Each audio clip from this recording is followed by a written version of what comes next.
UPN 33 News, Tropical Storm Ernesto.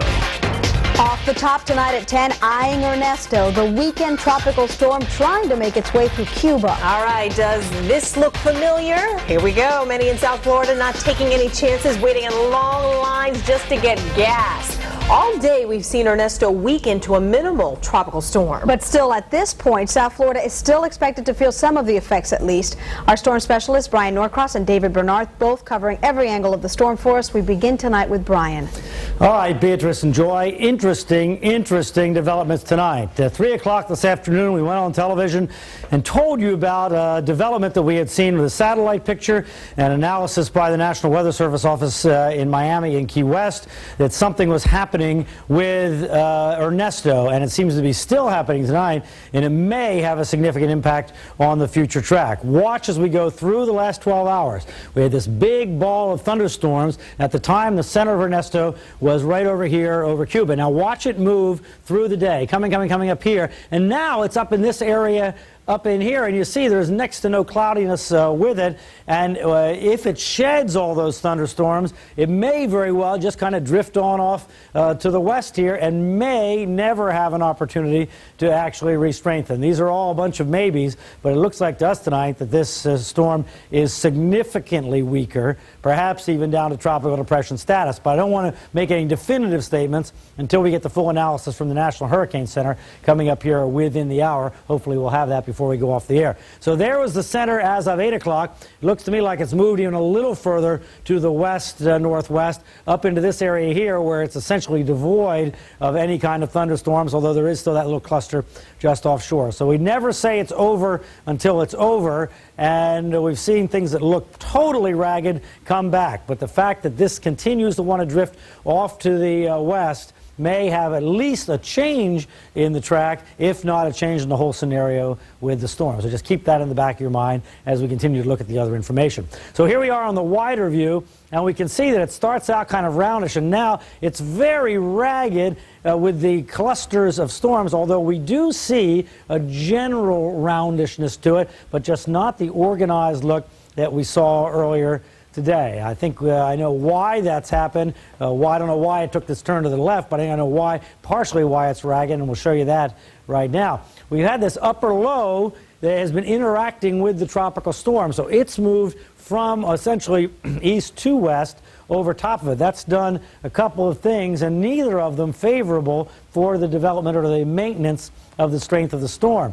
There you see the way it kind of ended up today with Tropical Storm Ernesto kind of underneath that upper low. The first thing that did is it supplied upper-level winds blowing across the top of Ernesto, shearing and displacing the storms to the northeast and east. So it kind of pulled the storm in half and pushed all the heavy thunderstorms on off to the east. The other thing it did is it pulled in this dry air over here. This red stuff, that's the dry air in the middle and upper levels of the atmosphere, pulled that into Ernesto, and of course that's a very unfavorable thing for a tropical storm. So the upper low might have been a little stronger than the computers were forecasting, and these are a bunch of mites now. It will take research to really figure this out, but just looking at what we've been looking at all day today, we think that those might have been factors. But as the upper low moves away, then now if enough of Ernesto survives, it might provide some steering, pulling it north. But this is an upper level system, so if Ernesto ends up being just a surface system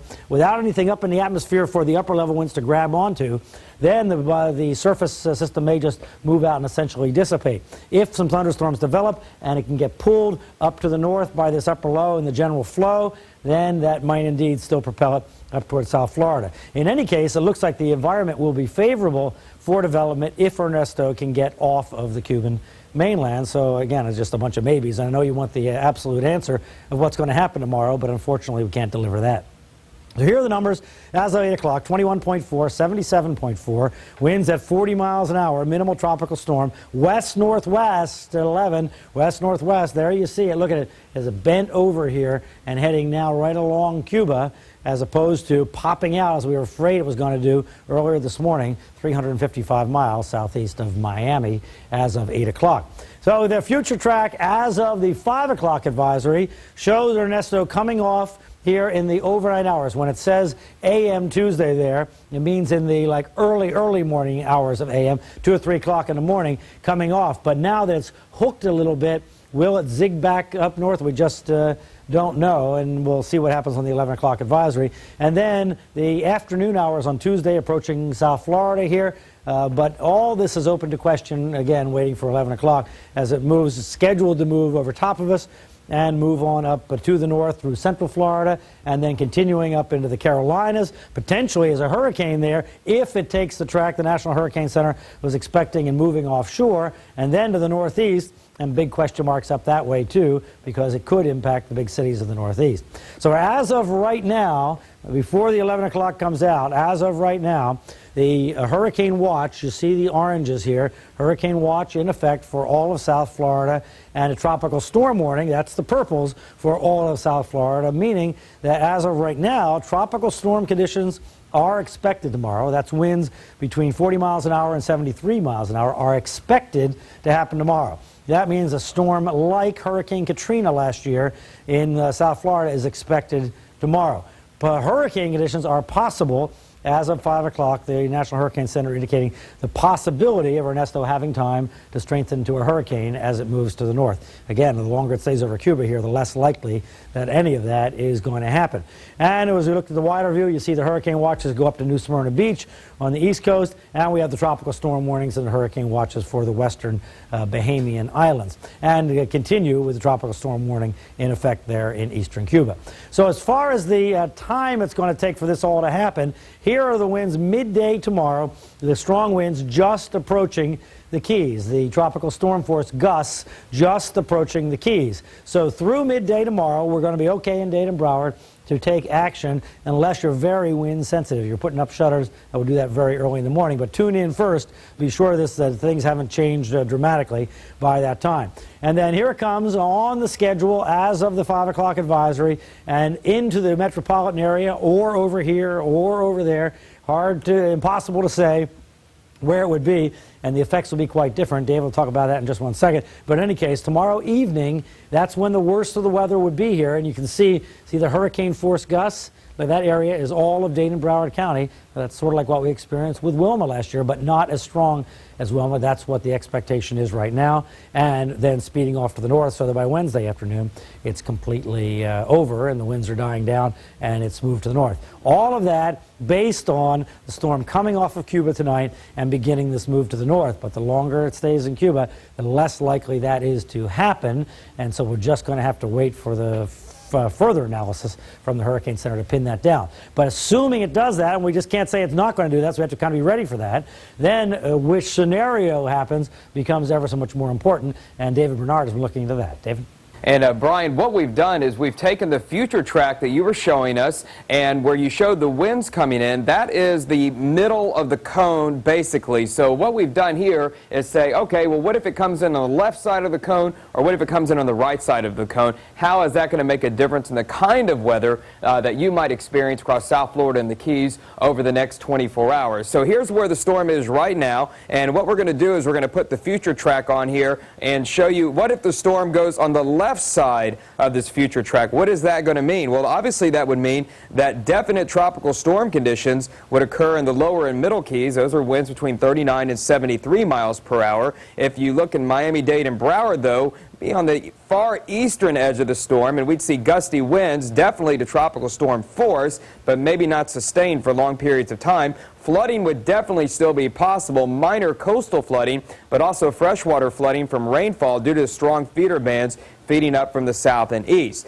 Now, this is closer to the conditions Brian was showing you just a moment ago. We'll call this the middle of the cone, and that would basically bring the storm right over Miami-Dade and Broward in the upper Keys. That means these tropical storm conditions would be likely here, 39 to 73 mile per hour winds, and that would also include gusty winds in the lower and middle Keys. So the effects on the lower and middle Keys would obviously be a little bit less. And finally, we'll say, what if the track is off to the right? Well, we can't dismiss the possibility of really adverse conditions here in Broward and Miami-Dade if that's the case, because this would keep the center offshore. It would not interact with land so much because we could have a strengthening system theoretically as the storm passed by to our east. So it would be very windy. with tropical storm conditions likely in Miami-Dade, Broward, and the Upper Keys. Very heavy rain threat would continue, but the coastal flooding threat would be lower because of the winds coming offshore rather than onshore. The Middle Keys would see some gusty winds, and the Lower Keys, well, not much effect at all because the storm would be so far off to the north and east. All of this, of course, depends on the intensity of the storm, and we're basing this on it being a tropical storm. Earlier in the day, when the Hurricane Center was still forecasting a possible Category 1, the effects were different. So we're constantly modifying this based on the new advisories coming from the Hurricane Center. And then, of course, coming up later on in the hour, we should be receiving the 11 o'clock advisory. And if there's any significant changes there, then these effects might be changing as well. Let's go back to Joy and Beatrice. All right, thank you, David. And as David just mentioned, one of the things we're definitely worried about is the potential flooding in parts of South Florida. And there's plenty of concern among residents in southern Miami-Dade. Many of you there were flooded out during Katrina. UPN 33's Evan Bacon live in Cutler Bay with the situation in Miami-Dade. And Evan, county officials say they're ready for this storm. Yes, absolutely. Just found out within the hour that Miami-Dade is under a state of emergency. Mayor Carlos Alvarez signed that order late this afternoon. We just got the word this evening. Some other important information that everyone in this area needs to know about. There's a mandatory evacuation of mobile homes, homes in low-lying areas and unsafe structures. Schools are closed on Tuesday and Wednesday. School sporting events and open houses also canceled. County offices and courts will be closed. Early voting is suspended until further notice. Garbage service, however, continues as normal, and bus and metro rail service will be at a reduced rate. Now here, where I'm standing at 197th Street Southwest, right near the turnpike, this area is very prone to flooding. As a matter of fact, in recent storms, the water would come up to pretty much where my hips are right now, and here they are bracing again for more wet weather from this storm. Ernesto. When it rains in South Florida, it pours in this Cutler Bay neighborhood. Just ask Susan Harrison, who snapped these pictures of her submerged yard during the last hurricane season. The water sometimes comes almost up to the door, and our neighbors who have boats like canoes, they come canoeing up and down the street. They know all about flooding in Sweetwater, where filling sandbags has become a tradition over the years. You don't see this a lot in other cities, so it's a good thing that we live here, and Sweetwater is providing this service for us. Recent improvements to Sweetwater's infrastructure dramatically reduced water buildup following Hurricanes Katrina and Wilma. Yet some folks there are not taking any chances with Ernesto. They're taking care of us. They always do.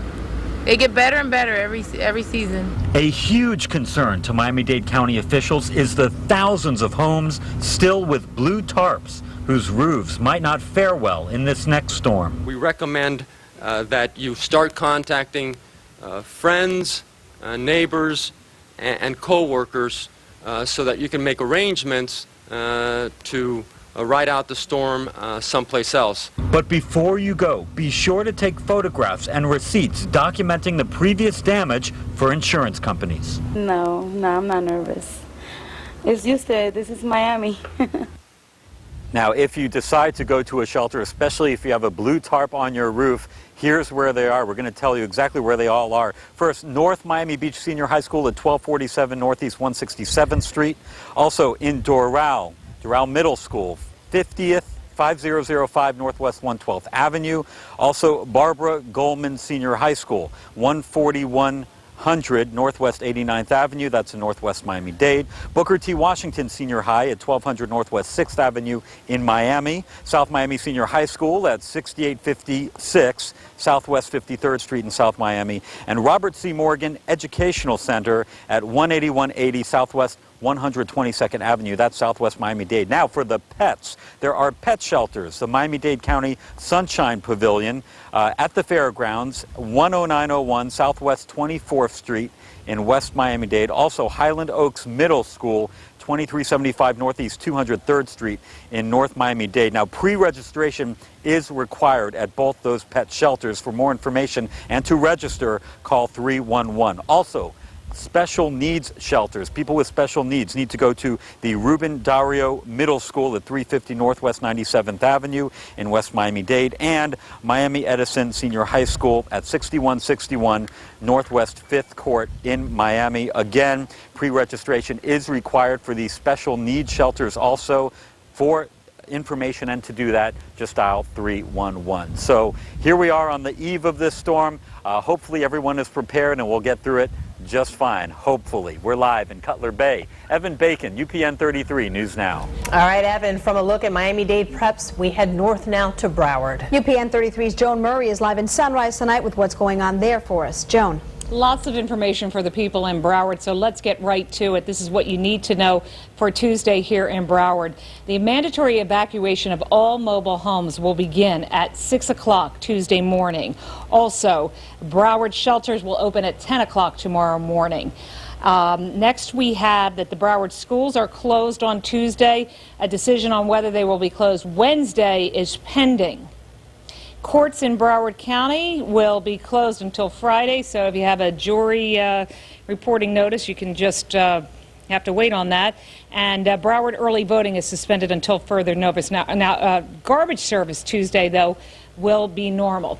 We are tonight here in Sunrise Lakes condo. We've been telling you about this community, and life is far from normal ever since Hurricane Wilma decimated this community. We are standing in a unit, and you can see that it is just a shell. So the thought of Ernesto just is continuing this very bad dream. I think if something happens, I think everybody will just give up, you know. What can we do? The threat of another storm is felt nowhere more deeply than at Sunrise Lakes, where hundreds are still waiting for their condos to be repaired. We're at the mercy of nature and also people's decisions, other people's. Maxine Scales has been homeless since Wilma. She's been forced to move 3 times in the past 2 weeks. And the idea of another storm coming, the place that I've been in for 4 days now, I have to leave tomorrow, and the thoughts of having to move again with the storm coming, and I just don't know, I don't know how I can handle it. Bob Rollins has already figured out how to handle cooking if he loses power. After Wilma, he cooked up a storm for his neighbors. I'd say I made coffee last time in about 5-10 minutes. For a whole pot of water to make pasta, I had to put 2 of them in there. For people in Broward who've been affected by flooding, the city of Oakland Park is offering free sandbags. Just show up and fill up. Well, I'm going to try and put the bags across my overhead doors. I said, nice thing, the city's giving me 20 bags, which will be 2 10-foot doors.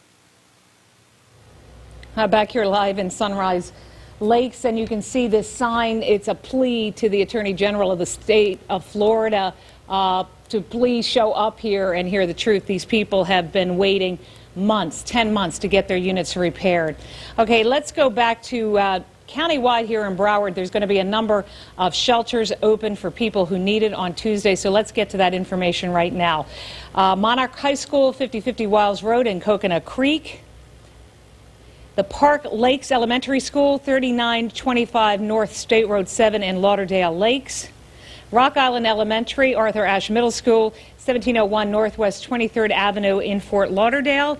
Plantation Elementary, 651 Northwest 42nd Avenue in Plantation. The Fox Trail Elementary School, 1250 Nob Hill Road in Davie. Watkins Elementary, 3520 Southwest 52nd Avenue in Pembroke Park.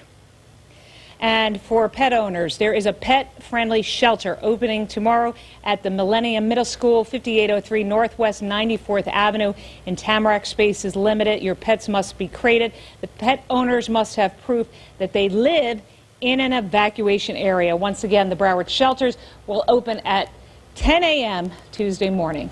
Live in Sunrise tonight, Joan Murray, UPN 33 News Now. All right, thank you, Joan. Now, for the people who have been out, if you were out at all today, you know that there was, chances are, you saw some of those long lines for gasoline. And probably stuck in them like me, like 7:30 this morning. Well, this might have reminded you of what was going on across South Florida after Wilma. UPN 33's Jason Wheeler live in Pembroke Pines. Where do we stand on the gas supply right now, Jason? Looking pretty quiet here where we are. In fact, if you listen real closely, you might be able to hear the crickets right now. This is by far the loneliest we have been out here all day. They just turned the lights off at this Exxon off of Pines Boulevard. and here's why. They don't have anything to sell anymore. Sorry, pump out of order. Everything has been tapped dry here. Very much the same scene in places across South Florida after an overwhelming demand today. Eating it while I can, exactly.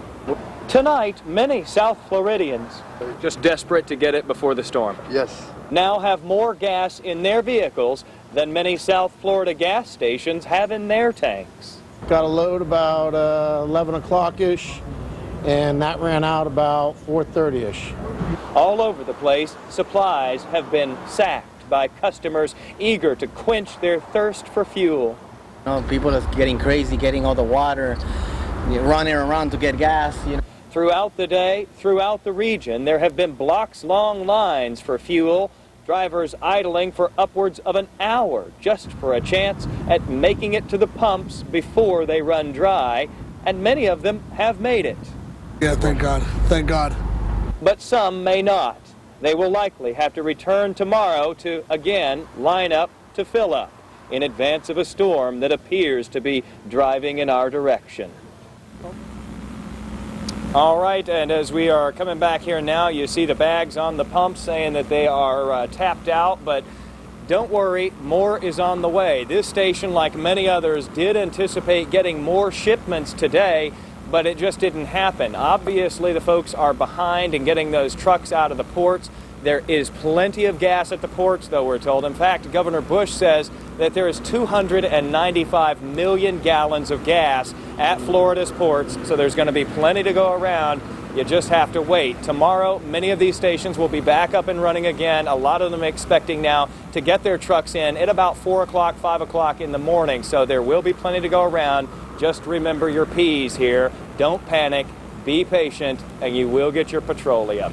Live in Pembroke Pines, Jason Wheeler, UPN 33 News now. Patience Scary. tends to run a little short, right? Remember that after Wilma. Tropical storm Ernesto, as we mentioned, has the possibility of causing flooding here in South Florida, damaging trees, further damage to roofs that have not even been repaired since Hurricane Wilma. It could also cause power outages, which has all of us concerned, especially families who didn't have power for weeks, like you, after Wilma. UPN 33's Art Barron has that side of the story live from Miami Shores. Art. Absolutely. You know, while many of us complained that we had no power for up to a week last year when the hurricanes came barreling through, folks like these guys right here making final preparations on their house out here in Miami Shores had no power for up to 6 weeks. So this time around, FPL says it is better prepared to handle whatever comes our way. Eric Mullins and his stepfather don't mind preparing for the storm. They just don't want to sit in the dark for several weeks like they did after Wilma hit last year. Right. So I'm praying that we do keep power, or at least it gets back in a timely manner. Miami Shores was among the last communities in South Florida to have power restored. I was looking at my neighbors having power, and then we on this side of the street don't have power. That's what makes it eats you up inside. After waiting for such a long time, Eric bought a generator. He's ready this time. FPL says it's better prepared as well. We have been stocking our inventory. We've been getting our crews ready. For the last 72 hours, we've been watching Ernesto and watching how it progressed. FPL activated its Emergency Operations Center, tracking Ernesto. It hopes to restore power more quickly should it go out. FPL says it is concerned about loose roof tiles and broken tree branches because once those things get caught up in a strong wind, they'll become projectiles, and that can lead to power outages. You absolutely have to pay attention to everything. You know, if it's wind, it could blow some debris into a line. If it's rain, it could flood out some portion of our infrastructure or any infrastructure. You know, you really have to be very watchful. That's why FPL hopes residents check their property for loose objects and keep them secure. Eric and his stepfather have taken the necessary steps. They vow not to be left in the dark this time around. I'll give them the opportunity to see if they could do it a little better this time than last time. But, I mean, there's no way I could deal with 4 to 6 weeks. Well, let's certainly hope it's not 4 to 6 weeks. As you can see right there, this live picture, stepfather and son continuing to board up the house right now, making those final preparations for the storm, if indeed it is strong and it comes through. Once FP&L has a better assessment of Ernesto tomorrow, it will then make the final preparations, map out staging areas in South Florida, and then if it has to, it'll have crews on standby ready to go ahead and repair whatever has to be repaired. That's the very latest out here in Miami Shores. Art Barron, UPN 33 News Now. Alrighty, Art, our live team coverage moves now to the Florida Keys, where the tourists have been sent home. But we know that the people who live there tend to have a more layback attitude to all of this. The question tonight, are they actually preparing for the possible effects of Ernesto? UPN 33's Brian Andrews is live in Key West with the answer for us. Well, Brian? Yeah, hi Beatrice and Joy. We're all asking, where are the tourists? And it would look they've all gotten out of Dodge. We've seen a couple of folks walking up and down Duval Street tonight, including some local business owners who said the waiters on Duval Street are dying. They just wanted to go out and have dinner so somebody could make their rent this month. You've got the summer season here, which is traditionally slow, and now this tourist evacuation because of this storm, which could come here or could not.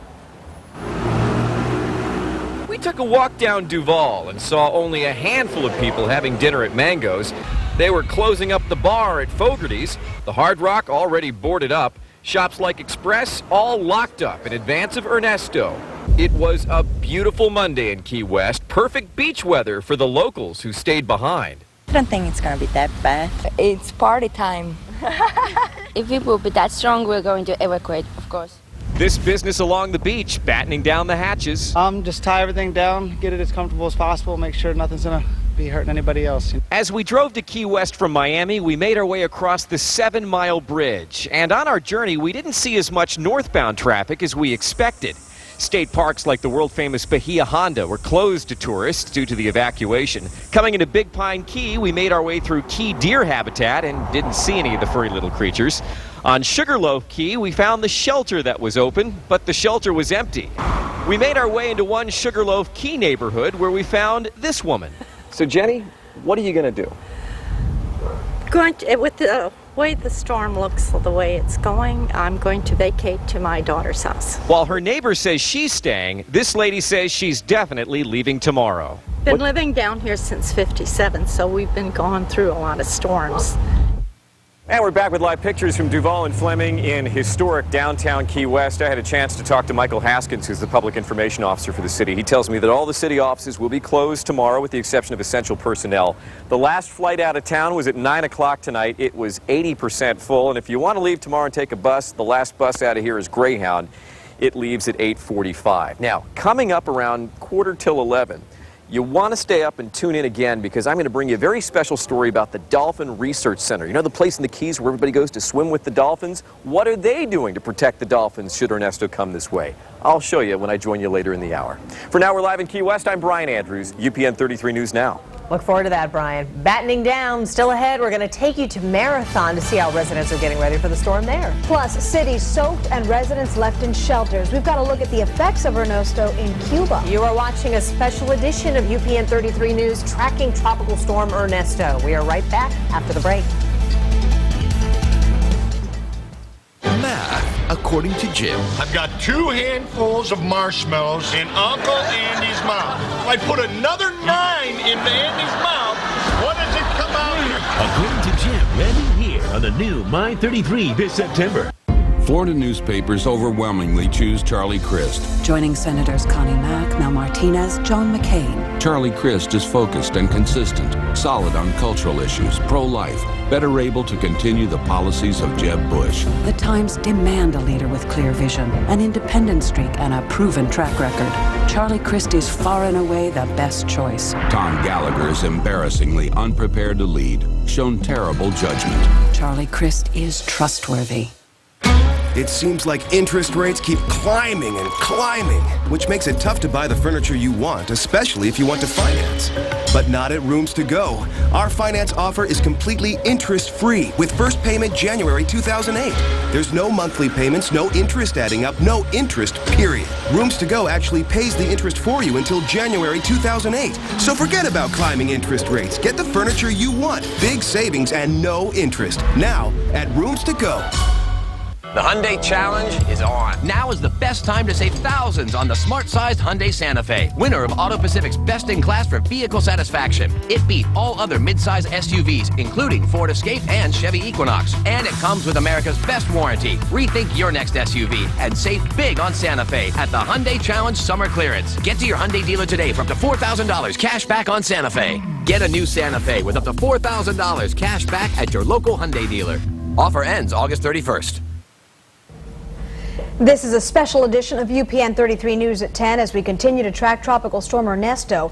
It is the bottom of the hour now. We are waiting on that all-important 11 o'clock advisory. We're going to check in right now with storm specialist David Bernard for the latest on Ernesto. This storm that can't figure out where it wants to go. Well, it's going to have to sooner or later. And again, we're expecting those impacts, whatever they are from Ernesto, to really start affecting us late tomorrow and then overnight and into Wednesday morning. Now, I want to concentrate on local weather a little bit and let you know how the whole weather pattern is progressing. We're going to start by taking a look at real-time Doppler, and there's showers that are forming over the Atlantic. Those are blowing in from east to west, so there'll be a few showers overnight, just like we saw yesterday evening, but they won't be particularly heavy. Here's the wide view this evening, and again, it's been a very quiet day over South Florida. Lots of sunshine and dry weather showing up, and just now at the edge of your screen, off the tip of Cuba right here, we can begin to see part of the circulation with Ernesto. So those bright white clouds, there are thunderstorms associated with it, albeit they're very broken up and they're not real concentrated near the center. And there you can see some of these little showers between the Bahamas and the Atlantic coastline here that are pushing in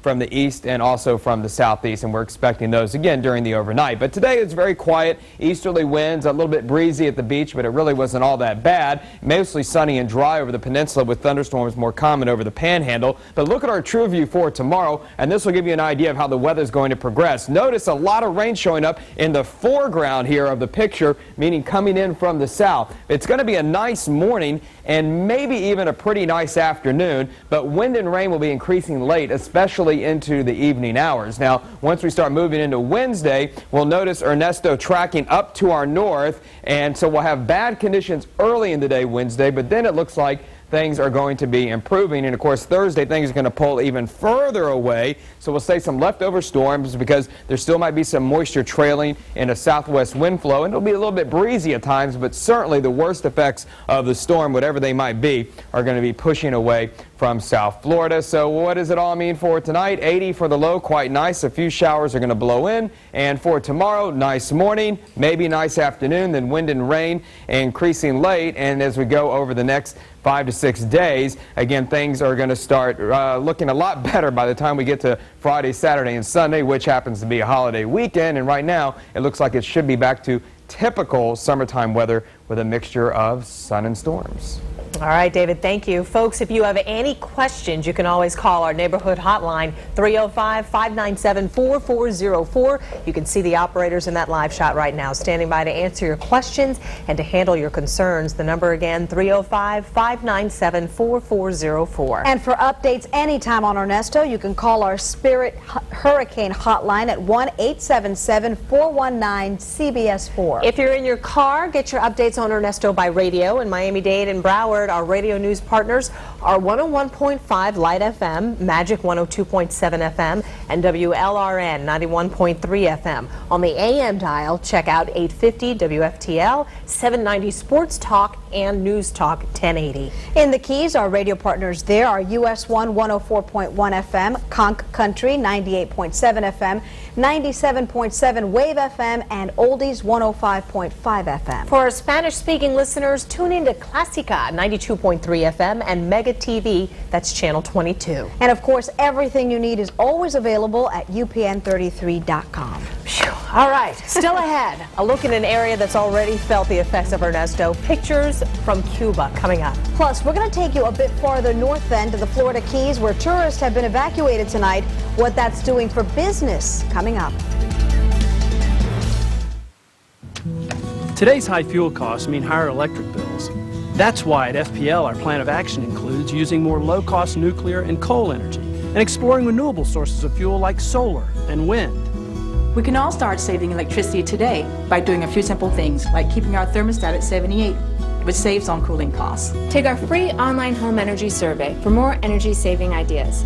Visit FPL.com today. FPL, powering today, empowering tomorrow. Sure Checkers has 2 drive-thrus, but make sure you join us at the right side drive-thru for great deals like our bacon cheddar burger or spicy bacon cheddar chicken for just 99 cents. Don't listen to those guys. We here at the left side drive-thru have the best deals. Our bacon cheddar burger or spicy bacon cheddar chicken for just 99 cents. Granted, their offer may seem the same, but ours comes with Rap Cat.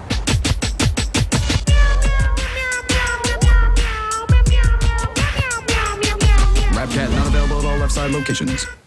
Now is the best time ever to get a new Dodge. Get our employee price and get 0% financing or a cash allowance of up to $4,500 on most models. And if not satisfied, simply return it within 30 days.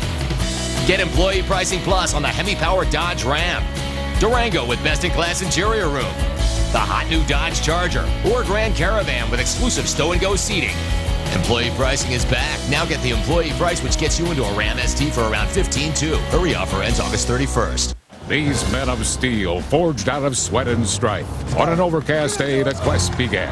We're in our house. Yeah. Nobody comes into our house. Yeah. But what if you don't live near your team's house?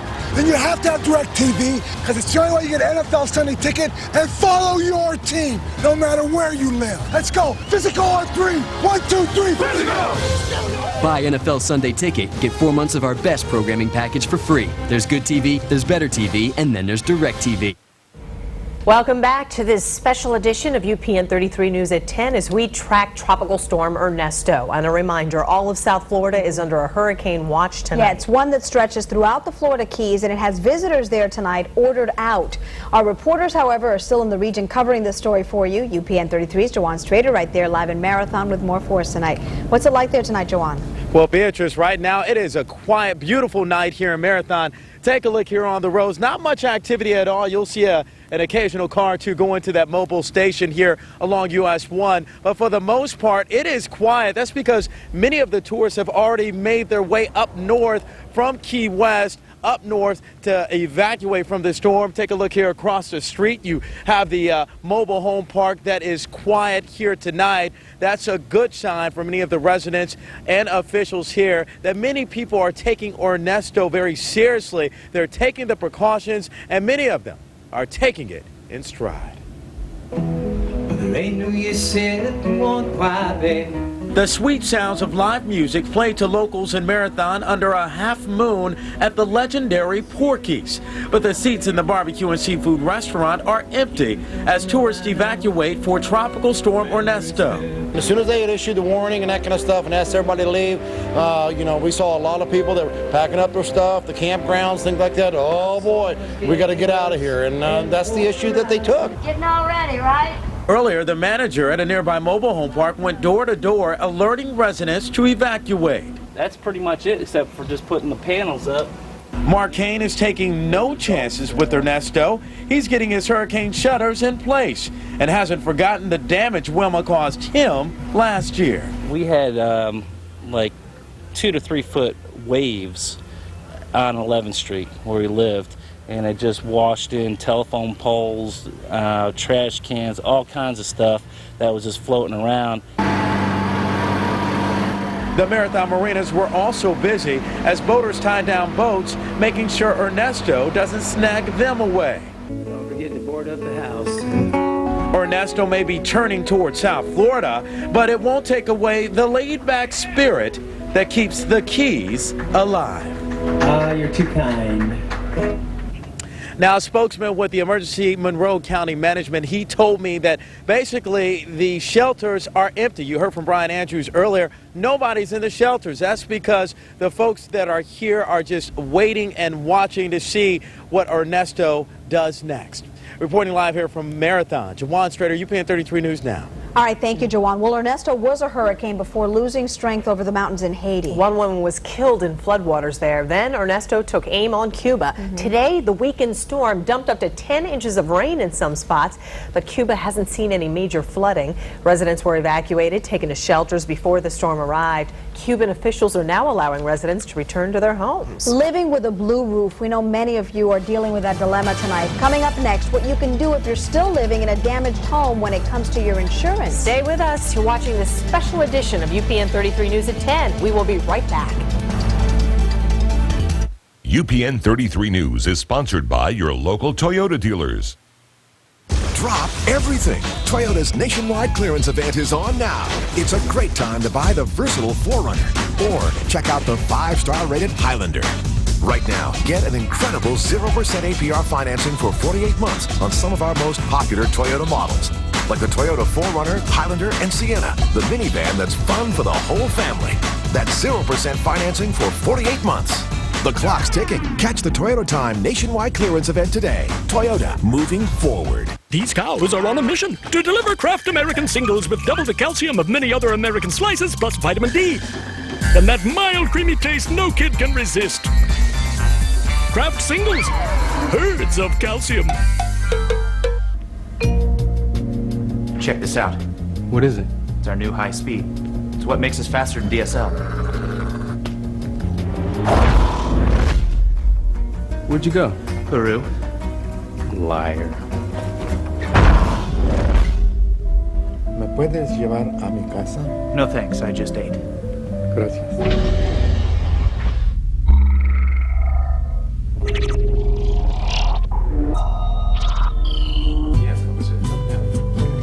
What tobacco issues are important to you?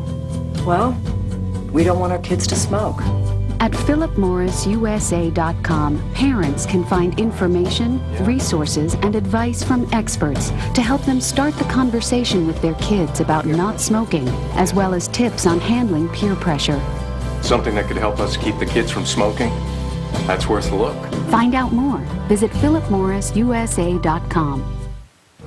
Welcome back. The threat of a storm is especially bad news for those of you still living with blue tarps on your roofs after damage from last year's hurricane season. So what should you be doing if you're living in an already damaged home? UPN 33's Lori Stein went looking for answers for you. The announcement was brief and to the point. If you have one of these on your roof, you should come up with a plan. If your home currently has a blue tarp, we recommend that you start contacting friends, neighbors, and co-workers so that you can make arrangements to ride out the storm someplace else. Erica Castro says if she needs to, she'll take the $200 worth of groceries she just bought and her 4 kids and go to her parents' home. But she isn't too worried yet. No, I'm not nervous. It's used to it. This is Miami. Across the parking lot, her neighbor George Kane was putting up shutters, protecting his windows and hoping his roof holds up. What are you going to do now? Well, I hope it's not that bad. Yeah. You finding somewhere to stay? No, I'm going for the hurricane right here in my house. Even with your roof in need of repair? Yeah. Got nowhere else to go. And maybe it's not that bad. The Liu family says their blue tarped roof has not leaked yet, but if the weather gets bad, they'll leave. Maybe FAU. In a shelter? Shelter center, yeah. The Public-Private Partnership for Recovery reports that 17,000 blue tarps have been issued to homes in Miami-Dade County alone. Insurance spokesperson Jose Soto says if you happen to be one of those homeowners who still has the blue tarp on your roof and you replace property that you put in a claim for last year, you should document everything, both before and after a storm. Go ahead and photograph some of the repairs you've done already or videotape the area. You probably have some receipts for some of the repairs you've done. And then afterwards, after the storm goes through, if you can photograph or tape if there's any new damage and then present that to the adjuster, that's going to help you expedite the claim. As for Erica Castro, who lives inside this apartment, she just moved here recently. When she asked when is the roof going to be fixed, she was told in a few weeks. Of course, that doesn't do much for her today. In Sweetwater, Lori Stein, UPN 33 News. Wow, so scary. Everyone's doing all they can to stay safe, but you got to think about the safety of animals. Also, up next, only UPN 33 cameras were allowed inside as workers try to secure dolphins down in the Keys. You are watching a special edition of UPN 33 News as we continue to track the latest with Tropical Storm Ernesto. UPN 33 News at 10 is coming right back, so stay with us. UPN 33 News is sponsored in part by Dodge. Get somewhere. Grab life by the horns. Math, according to Jim. I've got 2 handfuls of marshmallows in Uncle Andy's mouth. If I put another 9 in Andy's mouth, what does it come out? According to Jim, landing here on the new My 33 this September. You're Tom Gallagher, and you've got problems. You've run for governor 3 times, liberal, pro-choice, anti-gun, and so pro-tax you supported the state's largest tax increase. Taxing Tom Gallagher. Desperate. You flip-flop, confessing each time you run, you're a different person. But you're still taxing Tom Gallagher. No conservative, still love higher taxes, even opposing Charlie Crist's property tax cuts. Charlie Crist, endorsed by the NRA. Positive, pro-life, Ronald Reagan Republican we trust. I know you got the power of sports. You got the power of team. I know you got the power to express. You got the power to dream. Time to get back to it. Come on and move it. Focus on your goals. Anything you want, you can do it. To date, Target has donated over $170 million to schools through the Take Charge of Education program. Use your red card for the power to help your school. I've studied the human heart for a lifetime, and there's something you should know. Dr. Robert Jarvik, inventor of the artificial heart. High cholesterol can lead to heart disease. When diet and exercise aren't enough, adding Lipitor lowers bad cholesterol 39 to 60%. And Lipitor is clinically proven to reduce your risk of heart attack and your risk of stroke if you have several common risk factors for heart disease. The more we learn about Lipitor, the more impressed I am. Lipitor is not for everyone, including people with liver problems and women who are nursing, pregnant, or may become pregnant. You need simple blood tests to check for liver problems. Tell your doctor if you're taking other medications or if you have any muscle pain or weakness. They may be a sign of a rare but serious side effect. Lipitor is one of many treatment options to consider with your doctor. Could you be doing more with Lipitor? Ask your doctor. Visit Lipitor.com for a free trial. We are waiting for that new weather advisory coming up at 11 o'clock shortly here as you continue to watch a special edition of UPN 33 News at 10 as we track Tropical Storm Ernesto. And while we all protect ourselves and our property against a possible strike, can't forget about the animals. Yeah, and today actually our cameras were the only ones allowed into the Dolphin Research Center in the Florida Keys, where workers there have been securing dolphins and more. UPN 33's Brian Andrews is live in Key West once again with us tonight to bring us this story. Hey, Brian. Hi, Beatrice and Joy. As we were driving down the overseas highway, we saw it right there, the Dolphin Research Center, and we called over to say, hey, what are you doing to protect the dolphins? And they invited us to come in. They said they've been working for the last 24 hours to make sure that nothing's going to fly around this special facility, that the dolphins are well fed in advance of any stressful storm that could be coming in, and the special birds that live there, that they're moved out of harm's way. The Dolphin Research Center, the trainers say their dolphins know a storm is coming. You know, I think sometimes they have that extra sense that we don't have. The historic facility on Grassy Key closed to the public yesterday when the tourist evacuation was ordered. Staff taking today to prepare the property and the animals for the impending storm. So what have you done to prepare? Well, we do our shutters, of course, like everyone else. We take every bit of debris that can fly around, tie up everything 3 times. You know, they say if you can't tie a knot, tie many knots, and so we tie many, many knots. The research center has more than a dozen exotic birds that will be moved in these special cages to a safer place to weather out the storm. You're just talking up a storm. But for now, the facility's main attraction, the dolphins, are eating well and doing backflips as Ernesto is approaching the Florida Keys. I will be here with a crew, what we call a stay-behind crew. No matter what the category, no matter what the storm, their human counterparts will be here with them. And we are back live on Duval Street. I actually got to feed one of the dolphins today. You throw them a fish, and then they kind of turn over and they flap their little fins at you. It's the coolest thing. And Dr. Rodriguez says, remember, if you thought the dolphins were cute in our story, once they lift this tourist advisory and the ban, they tell everybody to come back in. Check out the Dolphin Research Center. It's certainly worth the trip. Reporting live from Key West on Duval Street tonight, I'm Brian Andrews, UPN 33 News Now. We're glad somebody's looking out for him. Thanks, Brian. That's right. The new advisory on Tropical Storm Ernesto is expected to come down any minute now. Brian Norcross has been watching this very closely for us. He's going to update us now on the storm. Brian. All right, let me just show you what we have because we're standing by here waiting for word, but we're watching closely on the satellite picture and watch as it goes. Is that it? Yes, we do have some information here, so you punch that back up. I'll just read it as it comes off the wire. Tropical storm warning and hurricane watch extended northward along the west coast. So I think that's going to mean a change in the track here.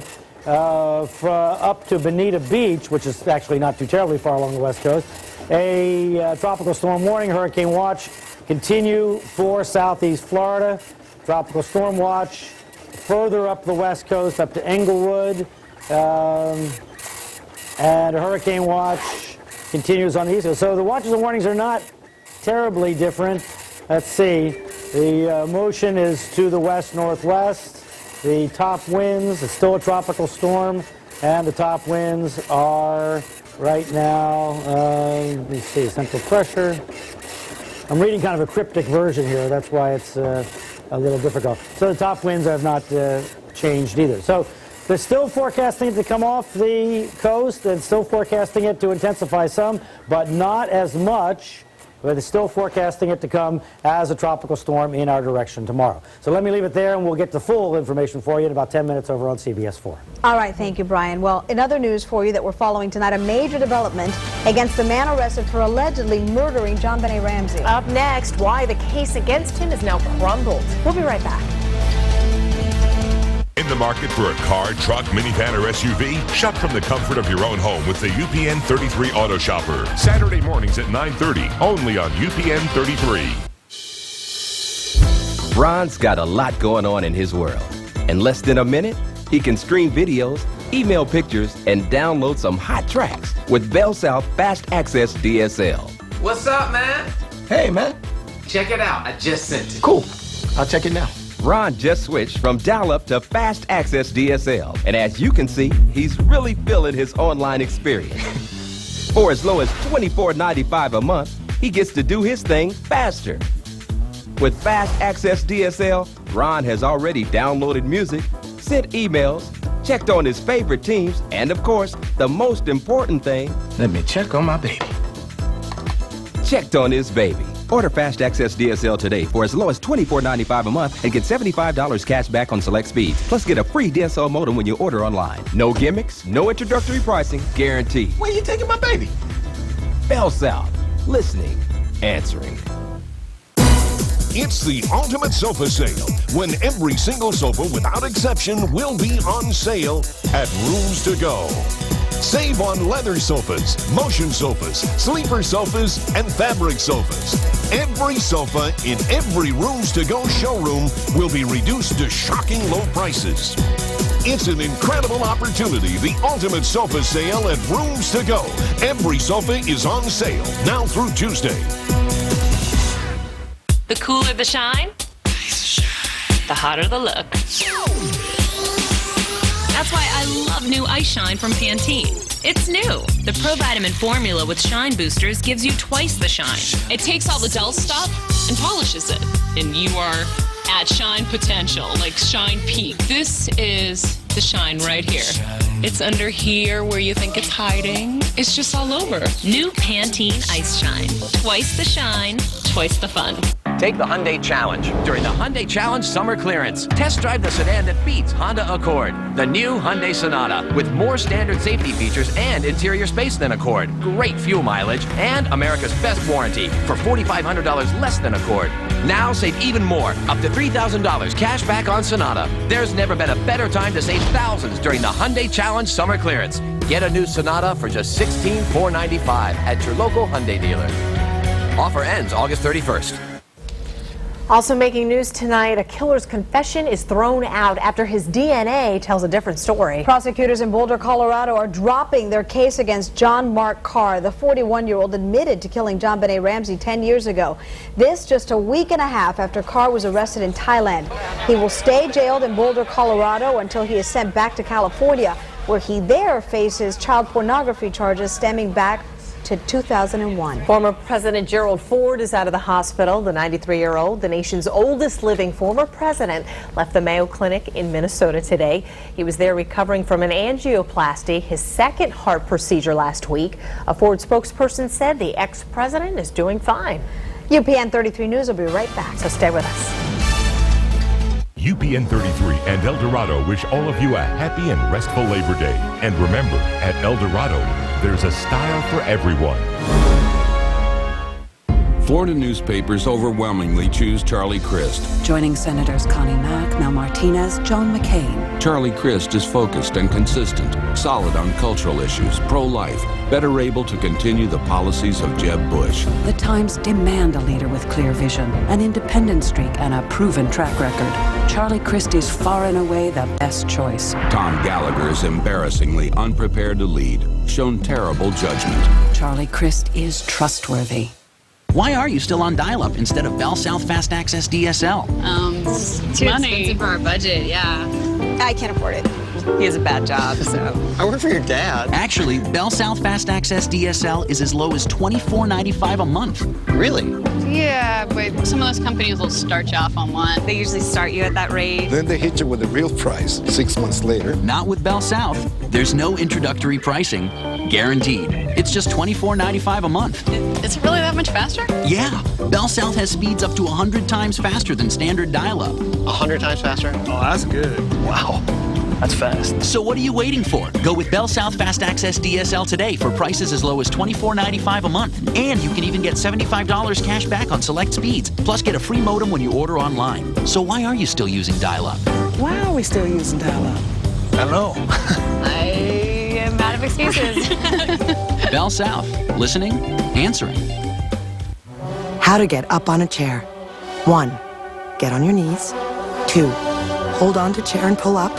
3. Climb, climb, climb. You need the new 5-star absorbency from Pampers Cruisers. With its new Absorb-Away liner that helps absorb wetness. Even upside down. It's the new 5-star absorbency from Pampers Cruisers. Next, how to get off chair. You're watching UPN 33 News at 10. And that's going to do it for the special edition of UPN 33 News at 10 for tonight. Thank you for joining us. For the latest on Tropical Storm Ernesto, please turn to our sister station, CBS 4 News Tonight. They will have the very latest advisory that's due out any moment now. Have a good night. We'll see you tomorrow. Good night.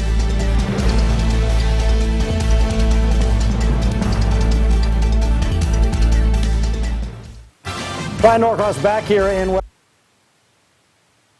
analyzing the satellites and the computer models. We'll have it all for you on CBS 4 in about 3 minutes.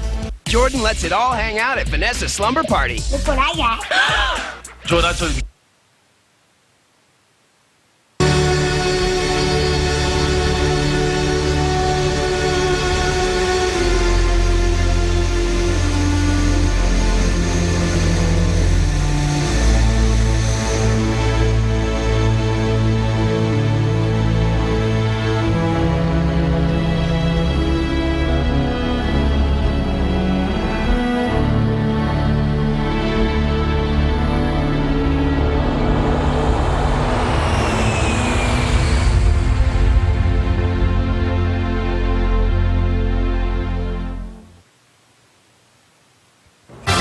Brian Norcross back here in Weather Control. We've got a new advisory in from the National Hurricane Center. We'll have all the information for you coming up on CBS 4 News in 2 minutes.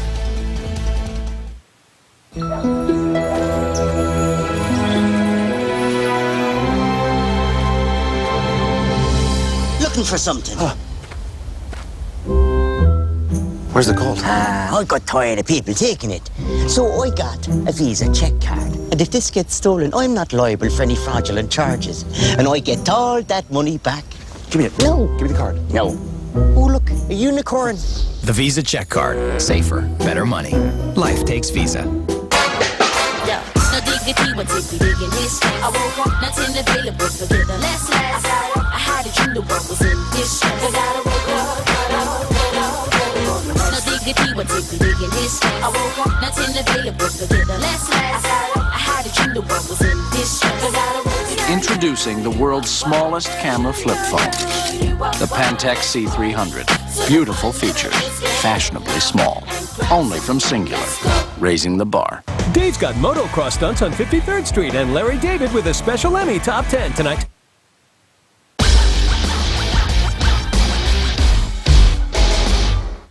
For Jake Green, coming home was no ordinary day. 3, 2, 1. Looks like the explosion came from the west. There's no one there. Help them! all trying to get through this together.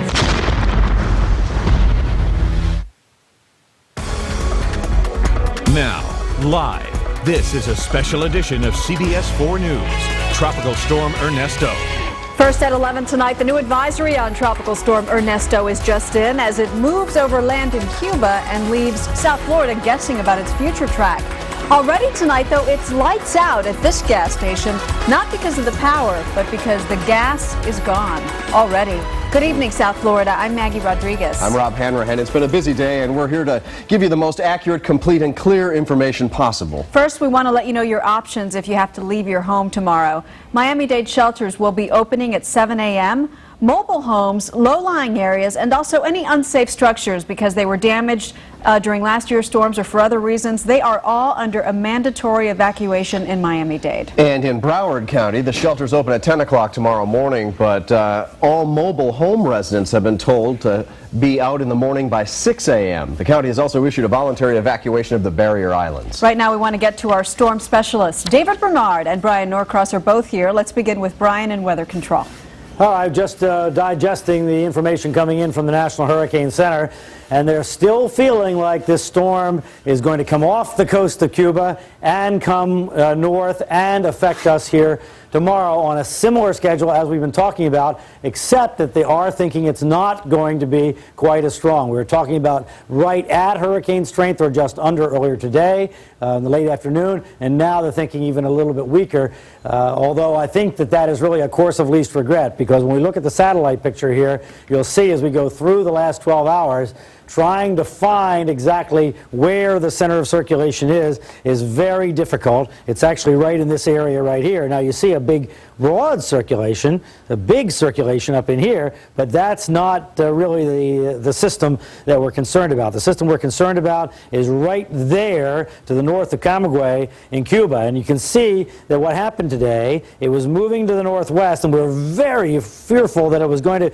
come right off the coast here before bending back to the left. We talked about when is it going to bend left, and if it gets out over the water before it starts to bend left, then it could be intensifying. But it didn't do that. It started bending left and stayed over the land, and it's still going that way, west-northwest. Now, how far will it go before it bends back to the right, as the expectation is, and I'll show you why that is expected in just a moment. But when is that going to happen is very important for where it ends up here at the Keys or wherever, and more on that in here in a second. Let's look at a wider view. So here it comes, and we add the colors in. You can see where the strongest cells are. It lingered over the eastern part of Cuba, and then up here some cells developed near that center that I had marked right there. And but it's a very disorganized, messy looking system here. And so the question is, if it continues on Cuba before it bends back to a more northwest, that looks like it would take it more toward the Keys, or if it does it very soon, and then up toward Miami-Dade County. But it's just open to question, big question marks, the details here. And if it doesn't come off of Cuba, then it has a chance of just dying out down here. But in any case, a weaker system than we were talking about certainly last night and or even early this morning when it had been upgraded to a hurricane. So here are the numbers as of 11 o'clock advisory on Tropical Storm Ernesto. 21.7 and 77.8, 40-mile-an-hour wind still. West-northwest at 12 is the direction. So west-northwest, you can see, just keeps it inside Cuba and keeps the rain falling in Cuba. All right, that noise that you heard there is just a little more analysis from the National Hurricane Center, and we'll get to that in just a moment, and I'll give you the highlights on that. 320 miles southeast of Miami. All right, here's the future track now. So the idea is still that by the morning hours tomorrow, and in this case, AM Tuesday means after sunrise, sometime in the early morning, about 8 a.m., the center of the storm is expected to be off of Cuba.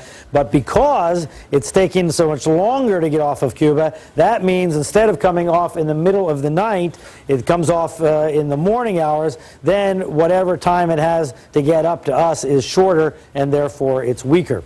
Now, as it moves through the day tomorrow, you see that in tomorrow evening time frame, it arrives here on the southeast coast, or or in the Keys, and then it moves north, so that by Wednesday morning and Wednesday evening it's well north of us, and I'll give you more details, and then speeding to the north, potentially affecting the Carolinas there, and then on up into the northeast.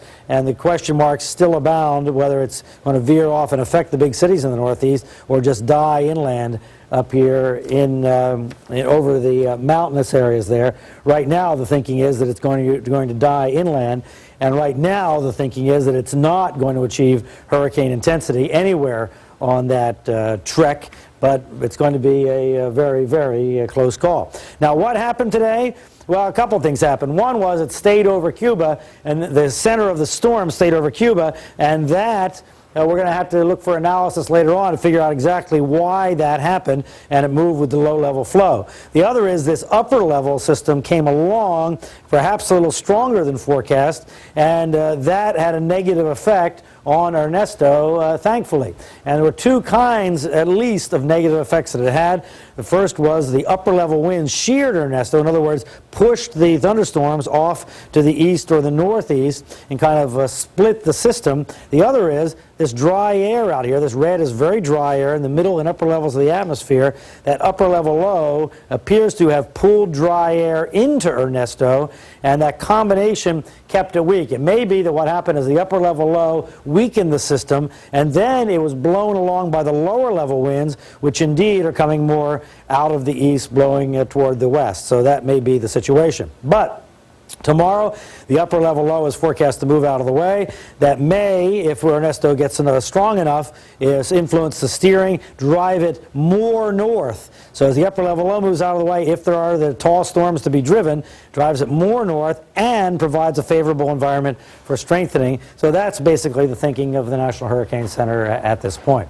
So where we stand right now with the watches and warnings, we're still the same. We have the hurricane watch in effect for all of South Florida. That's the orange. We have the tropical storm warning in effect, meaning the National Hurricane Center is still expecting tropical storm conditions here tomorrow. And then the tropical storm warnings, hurricane watches continue in the western Bahamian Islands as well, and the tropical storm warning continuing in Cuba. Now, as far as the time frame for this system moving toward us, here we are tomorrow afternoon now, mid-afternoon. The tropical storm force winds just approaching the upper Keys at that time, so that means we have all morning and into the afternoon in Dade and Broward. In other words, a little later arrival than we were talking about. Now, here it is tomorrow night, late tomorrow night in the midnight time frame, and here you see the hurricane force gusts. That's this area here over Miami-Dade County, and big enough to affect all of southeast Florida, Miami-Dade and Broward, as it's moving to the north. But that's the midnight time frame now for the worst of it, and then moving on to the north and weakening if it takes that trajectory over land, and if it goes over the water, it's completely different, and the effects will still be different for the different paths that it might take. And David Bernard has been looking into that. David?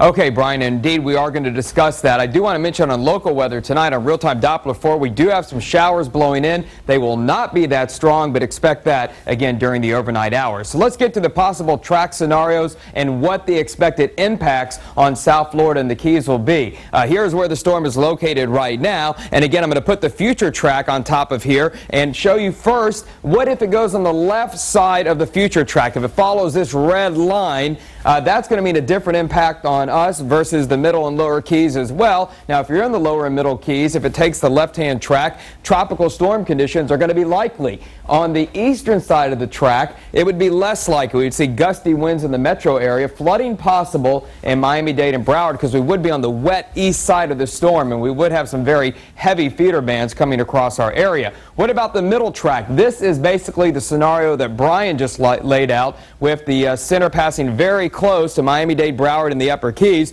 We would definitely be in the tropical storm force winds here with possibly those hurricane force wind gusts, and flooding would be very likely, and we would have higher than normal tide levels as well, especially in the Bay. Lower and middle Keys, some gusty winds, but the effects would be last. And finally, if it did go to the right side of the cone, we would have less effects here as well, and this is exactly what would happen. It still would be very windy, but not as windy on the western side of the storm. It's a little bit weaker, heavy rain, but but the flood threat from coastal flooding would be lower, and we'd have little, if any, effect on the lower Keys with some gusty winds possible in the middle Keys. Now, how did the weather setup look for today and what's going to happen over the next couple of days? Here's Ernesto tonight. It was a very nice, sunny, dry day over the peninsula today. Tomorrow, though, here's what the weather picture is going to look like. I think the day is going to start out nice, and we won't have deteriorating conditions until late in the day. So a nice start with wind and rain increasing late. Now, once we get into Wednesday, Ernesto will start pulling north of the area, so it could be nasty in the morning, but improving late in the day. And by the time we get into Thursday, it pulls further to the north. I think there'll still be a bit of a moisture tail across South Florida, so some leftover storms will be possible, and it'll be breezy at times, but all in all, it's not going to be that bad. So for tonight, quite nice. A few showers blow in, the low temperature 80 degrees. For tomorrow, again, nice morning, wind and rain increasing late, but before all that happens, a high temperature of about 90 degrees. And here's how the rest of your week looks going into the Labor Day holiday. Ernesto out of here by Thursday, and then we're back to a more typical summer pattern on Friday, Saturday, and Sunday with sun and storms and highs in the low 90s. Let's go back to Brian Norcross in Weather Control. All right, as I was talking earlier, you heard the sound with the additional information. Just to give you the highlights here, the most important highlight is that the likelihood of Ernesto becoming a hurricane, this is from the National Hurricane Center, is diminishing, and the rest of the discussion here is about that upper low and is exactly what I explained to you a moment ago. So they've shifted the track a little bit to the left because Ernesto keeps going west, and the thinking is getting more and more likely that this will not be anything near a hurricane when it reaches us, and there's still some chance that it's going to kind of die a death down there, but all the computer models do indicate that it will lift north and it will affect us here tomorrow. All right, we'll be back with more in just a little bit. Brian, you called that earlier today in the afternoon. You've been dead on all day. In a couple of minutes, we're going to give our viewers a chance to ask you some questions. You can ask Brian all of your storm-related questions at CBS4.com. Look for the special Ask Brian section. Right now, we want to fill you in on what's happening where you live and what's being done differently this year. CBS4 visited the areas flooded out during last year's storms to find out how people there are preparing for Ernesto. CBS4's Evan Bacon live in Cutler Bay tonight. Evan? Rob, this is one of the areas that is prone to flooding when storms come around. But first I want to touch on some important information that you need to know for Miami-Dade County. There is a mandatory evacuation order for mobile homes, homes in low-lying areas, and unsafe structures. In other words, roofs with tarps are good examples. Schools will be closed on Tuesday and Wednesday in Miami-Dade County. School sporting events and open houses also canceled. County offices and courts will be closed. Early voting is suspended until further notice. Garbage service, however, continues as normal for now, and there will be reduced bus and metro rail service. As I told you, this area very prone to flooding. Sometimes this neighborhood right off Southwest 197th Street comes up to where my hips would be, about 3 feet above, and they are bracing for more wet weather in the coming day. When it rains in South Florida, it pours in this Cutler Bay neighborhood. Just ask Susan Harrison, who snapped these pictures of her submerged yard during the last hurricane season. The water sometimes comes almost up to the door, and our neighbors who have boats, like canoes, they come canoeing up and down the street. They know all about flooding in Sweetwater, where filling sandbags has become a tradition over the years. You don't see this a lot in other cities, so it's a good thing that we live here, and Sweetwater is providing this service for us. Recent improvements to Sweetwater's infrastructure dramatically reduced water buildup following Hurricanes Katrina and Wilma. Yet some folks there are not taking any chances with Ernesto. They're taking care of us. They always do. They get better and better every season. A huge concern to Miami-Dade County officials is the thousands of homes still with blue tarps whose roofs might not fare well in this next storm. We recommend that you start contacting friends, neighbors, and co-workers so that you can make arrangements to ride out the storm someplace else. But before you go, be sure to take photographs and receipts documenting the previous damage for insurance companies. No, I'm not nervous. It's used to it. This is Miami. Now, if you have a blue tarp on your roof, you may want to consider one of these shelters. North Miami Beach Senior High School in North Miami Beach, Doral Middle School on 112th Avenue in Doral, Barbara Goldman Senior High, 89th Avenue in Northwest Miami-Dade, Booker T. Washington Senior High School at 1200 Northwest 6th Avenue in Miami, and South Miami Senior High School, 6856 Southwest 53rd Street, and Robert C. Morgan Educational Center at 181st Street and 122nd Avenue in Southwest Miami-Dade. Also, there are 2 pet shelters at Miami-Dade County Sunshine Pavilion. That's at Southwest 24th Street in West Miami-Dade, and Highland Oaks Middle School, which is also in North Miami-Dade. 2 shelters for special needs people at Ruben Dario Middle School in West Miami-Dade, and Miami Edison High School in Miami. For both the pet shelter and the special needs shelter, you must pre-register. Just call 311 for more information. So let's all hope for the best and keep dry. We're live in Color Bay. Evan Bacon, CBS 4 News tonight. All right, Evan, from you in Miami-Dade to CBS 4's Joan Murray in Broward County, where some people are dealing with last year's damage. You can imagine they especially are watching this. Joan, what are they doing tonight? Are they leaving their homes or are they staying put? Some people are staying put. Some people have not been able to come back to their homes. We are in the Sunrise Lake community, just devastated by Hurricane Wilma 10 months ago. Take a look. I'm standing in one of the units. You can see it is just a shell, and you got hundreds more people who are dealing with this. So life is far from back to normal. We want to bring you up to date on some important information here in Broward, though, beginning Tuesday. Mandatory evacuation for all mobile homes beginning at 6 in the morning. Shelters will open at 10 o'clock Tuesday morning. Schools will be closed Tuesday. A decision on Wednesday will be made tomorrow, and courts will be closed until Friday. And then finally, early voting is suspended until further notice. Garbage service, though, Tuesday will be normal. But when will things ever get back here normal at Sunrise Lakes? That is the big question tonight, so everyone is watching. Ernesto. I think if something happens, I think everybody will just give up, you know. What can we do? The threat of another storm is felt nowhere more deeply than at Sunrise Lakes, where hundreds are still waiting for their condos to be repaired. We're at the mercy of nature and also people's decisions, other people's. Maxine Scales has been homeless since Wilma. She's been forced to move 3 times in the past 2 weeks. And the idea of another storm coming, the place that I've been in for 4 days now, I have to leave tomorrow, and the thoughts of having to move again with the storm coming, and I just don't know, I don't know how I can handle it. Bob Rollins has already figured out how to handle cooking if he loses power. After Wilma, he cooked up a storm for his neighbors. I'd say I made coffee last time in about 5-10 minutes. For a whole pot of water to make pasta, I had to put 2 of them in there. For people in Broward who've been affected by flooding, the city of Oakland Park is offering free sandbags. Just show up and fill up. Well, I'm going to try and put the bags across my overhead doors. I said, nice thing, the city's giving me 20 bags, which will be 2 10-foot doors. Worried over running short after Wilma knocked out power for weeks last year, Broward residents are raiding store shelves for water, canned goods, and lots of comfort food from the snack aisle. But what did you find yourself out of last year that you don't want to be caught without this year? Electricity. So this time, Toby Sharpazian has plenty of battery power. Oh yeah, and now we have double of everything, triple of everything, just in case. Okay, so now Broward shelters again opening tomorrow morning, Monarch High School in Coconut Creek.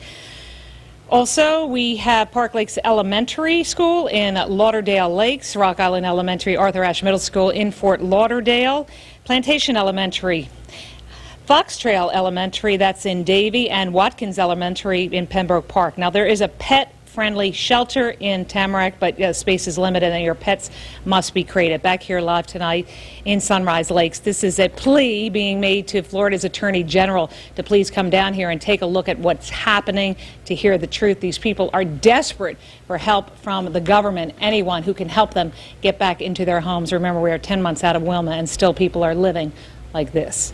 In Sunrise, Joan Murray, CBS 4 News tonight. Thank you, Joan. One of the most impressive sights all day long has been the lines at gas stations. They have stretched for blocks and looked more like, I don't know, rush hour traffic on the streets. It did. Chopper 4 is really the best way to show you.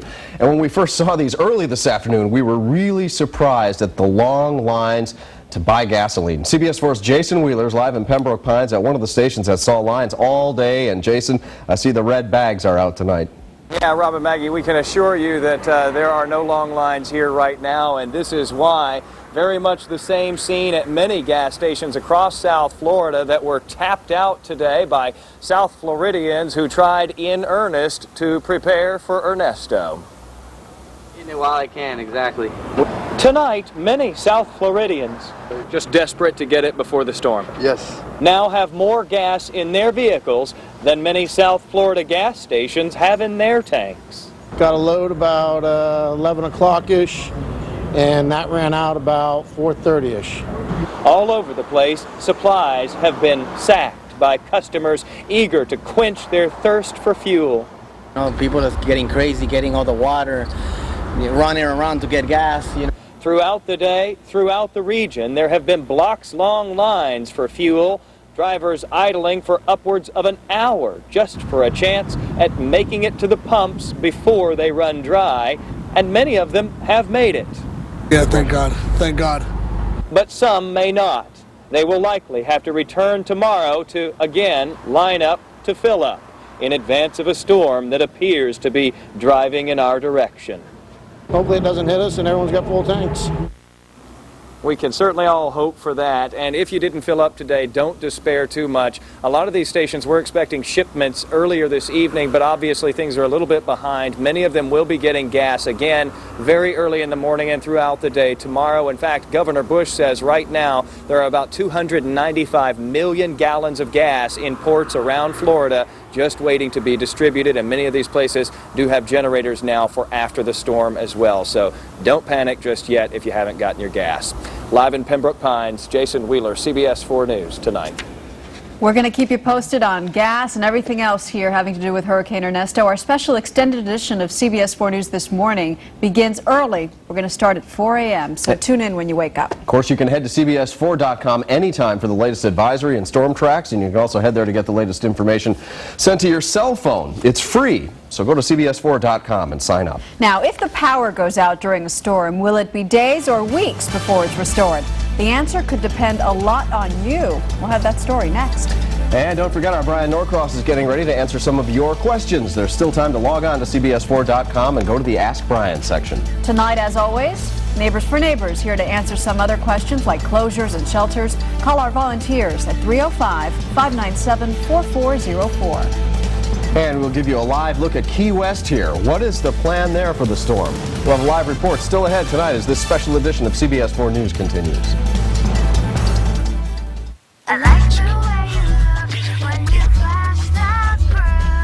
Clearance just got better through Labor Day. Time to elevate your game. Right now, get 0% financing for 72 months on the 06 F-150 and F-250 Super Duty. Or take up to $5,000 cash back. 0 for 72 or up to $5,000 back. Plus a 5-year, 60,000-mile warranty. Grab your truck today. These incredible offers end Labor Day weekend. Come on and flash your grill.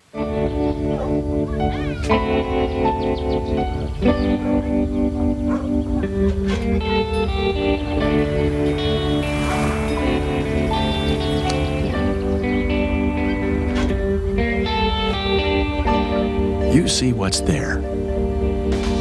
We see what's next. We all have a big picture. What's yours? Regions. That's the power of everyday confidence. Drop everything. Toyota's nationwide clearance event is on now. Check out the roomy Tundra Double Cab. And it's a great time to buy the unstoppable Tundra. Discover the Toyota Tacoma, the best-selling compact pickup in America. Or save big on the Toyota 4Runner. Right now, get 0% APR financing for 48 months on the 2006 Toyota 4Runner. That's 0% financing for 48 months. The clock's ticking. Catch the Toyota Time nationwide clearance event today. Toyota, moving forward. If you see news in the making, dial star CBS 4 on your T-Mobile cellular phone. Well, if there's one thing we remember after Hurricane Wilma, it's the massive power outage. How can we forget? FPL certainly learned a lot of lessons from Wilma, or so they say. But they need your help tonight. CBS 4's Art Barron is live in Miami Shores to tell us what they are asking you to do to make sure you get your power back quicker. Art. Rob and Maggie, it really comes down to a cooperative effort between people, FPL customers, and the power company itself. Basically, what people can do is just make sure that they clean up debris, any type of loose objects that can become flying missiles, projectiles, if you will, that can knock out a transformer or something like that. In the meantime, FPL says it is much better prepared this time to handle whatever comes our way. Eric Mullins and his stepfather don't mind preparing for the storm. They just don't want to sit in the dark for several weeks like they did after Wilma hit last year. Right. So I'm praying that we do keep power, or at least it gets back in a timely manner. Miami Shores was among the last communities in South Florida to have power restored. I was looking at my neighbors having power, and then we on this side of the street don't have power. That's what makes it eats you up inside. After waiting for such a long time, Eric bought a generator. He's ready this time. FPL says it's better prepared as well. We have been stocking our inventory. We've been getting our crews ready. For the last 72 hours, we've been watching Ernesto and watching how it progressed. FPL activated its emergency command center. Tracking Ernesto, it hopes to restore power more quickly should it go out. FPL says it is concerned about loose roof tiles and broken tree branches because once those things get caught up in a strong wind, they'll become projectiles, and that can lead to power outages. You absolutely have to pay attention to everything. You know, if it's wind, it could blow some debris into a line. If it's rain, it could flood out some portion of our infrastructure or any infrastructure. You know, you really have to be very watchful. That's why FPL hopes residents check their property for loose objects and keep them secure. Eric and his stepfather have taken the necessary steps. They vow not to be left in the dark this time around. I'll give them the opportunity to see if they could do it a little better this time than last time. But, I mean, there's no way I could deal with 4 to 6 weeks. Well, hopefully that won't be the case 4 to 6 weeks. Now you can see Eric and his stepfather have boarded up the house. Everything is ready right now. And tomorrow, FPL will once again reassess things, take a look at the storm track, and then decide what to do, whether they'll be mapping out staging areas and decide whether crews will be in place to handle whatever comes our way. That's the very latest out here in Miami Shores tonight. Art Barron, CBS 4 News tonight. We want to let you know that you can get updates on Tropical Storm Ernesto anytime by calling our Sprint Hurricane Hotline. You'll reach one of our storm specialists at 1-877-419-CBS4. If you're in your car or out and about, you can get updates on Ernesto on your radio in Miami-Dade and Broward. Our radio news partners are 101.5 Light FM, Magic 102.7 FM, and WLRN 91.3 FM. On the AM dial, check out 850 WFTL, Sports Talk 790 The Ticket, and News Talk 1080. In the Keys, our radio partners are US 1, 104.1 FM, Conch Country, 98.7 FM, 97.7 Wave FM, and Oldies, 105.5 FM. And everything you need is always available at CBS4.com, where the news is always on. Our coverage of Tropical Storm Ernesto continues in just minutes. There's still a couple of minutes for you to get your questions into our Brian Norcross. CBS4.com is the place to go. He'll be here to answer them in a couple of minutes.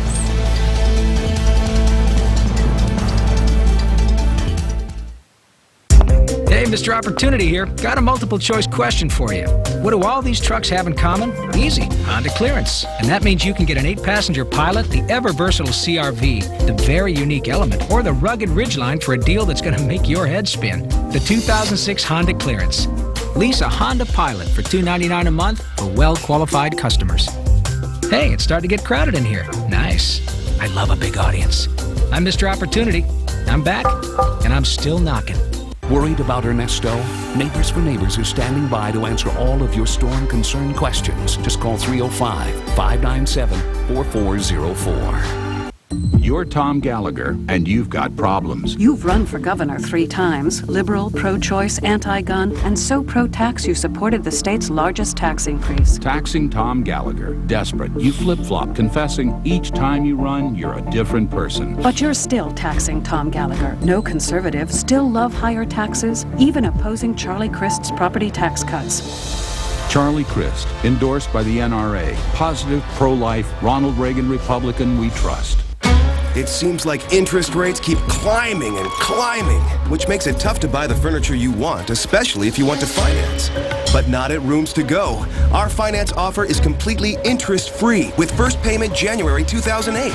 There's no monthly payments, no interest adding up, no interest, period. Rooms to Go actually pays the interest for you until January 2008. So forget about climbing interest rates. Get the furniture you want. Big savings and no interest. Now at Rooms to Go. These children and thousands more are being left behind. Their teachers are leaving our state. I'm Rod Smith. I have a plan to raise teacher pay so that we can keep and attract the best in our classrooms. In the Senate, I led the fight to keep the limits on class size and to stop the Republicans from taking tax money from our public schools to their private schools. It's time we got our priorities right. That's straight talk. Rod Smith, Democrat for governor. Dear Dr. Z, my class is learning about the environment. What are you doing to help? Well, class, this Jeep Liberty diesel gets 26 highway miles per gallon. And we're building a flex fuel Commander and Grand Cherokee. Plus, coming soon, the world's cleanest diesel. They're our cleanest 4x4s ever. It's a joke. Is that mustache real? It's back. Employee pricing plus up to $3,000 cash allowance. Get our employee price on most 2006 Jeep vehicles. Closed captioning sponsored by City Furniture. Now offering same-day delivery 7 days a week.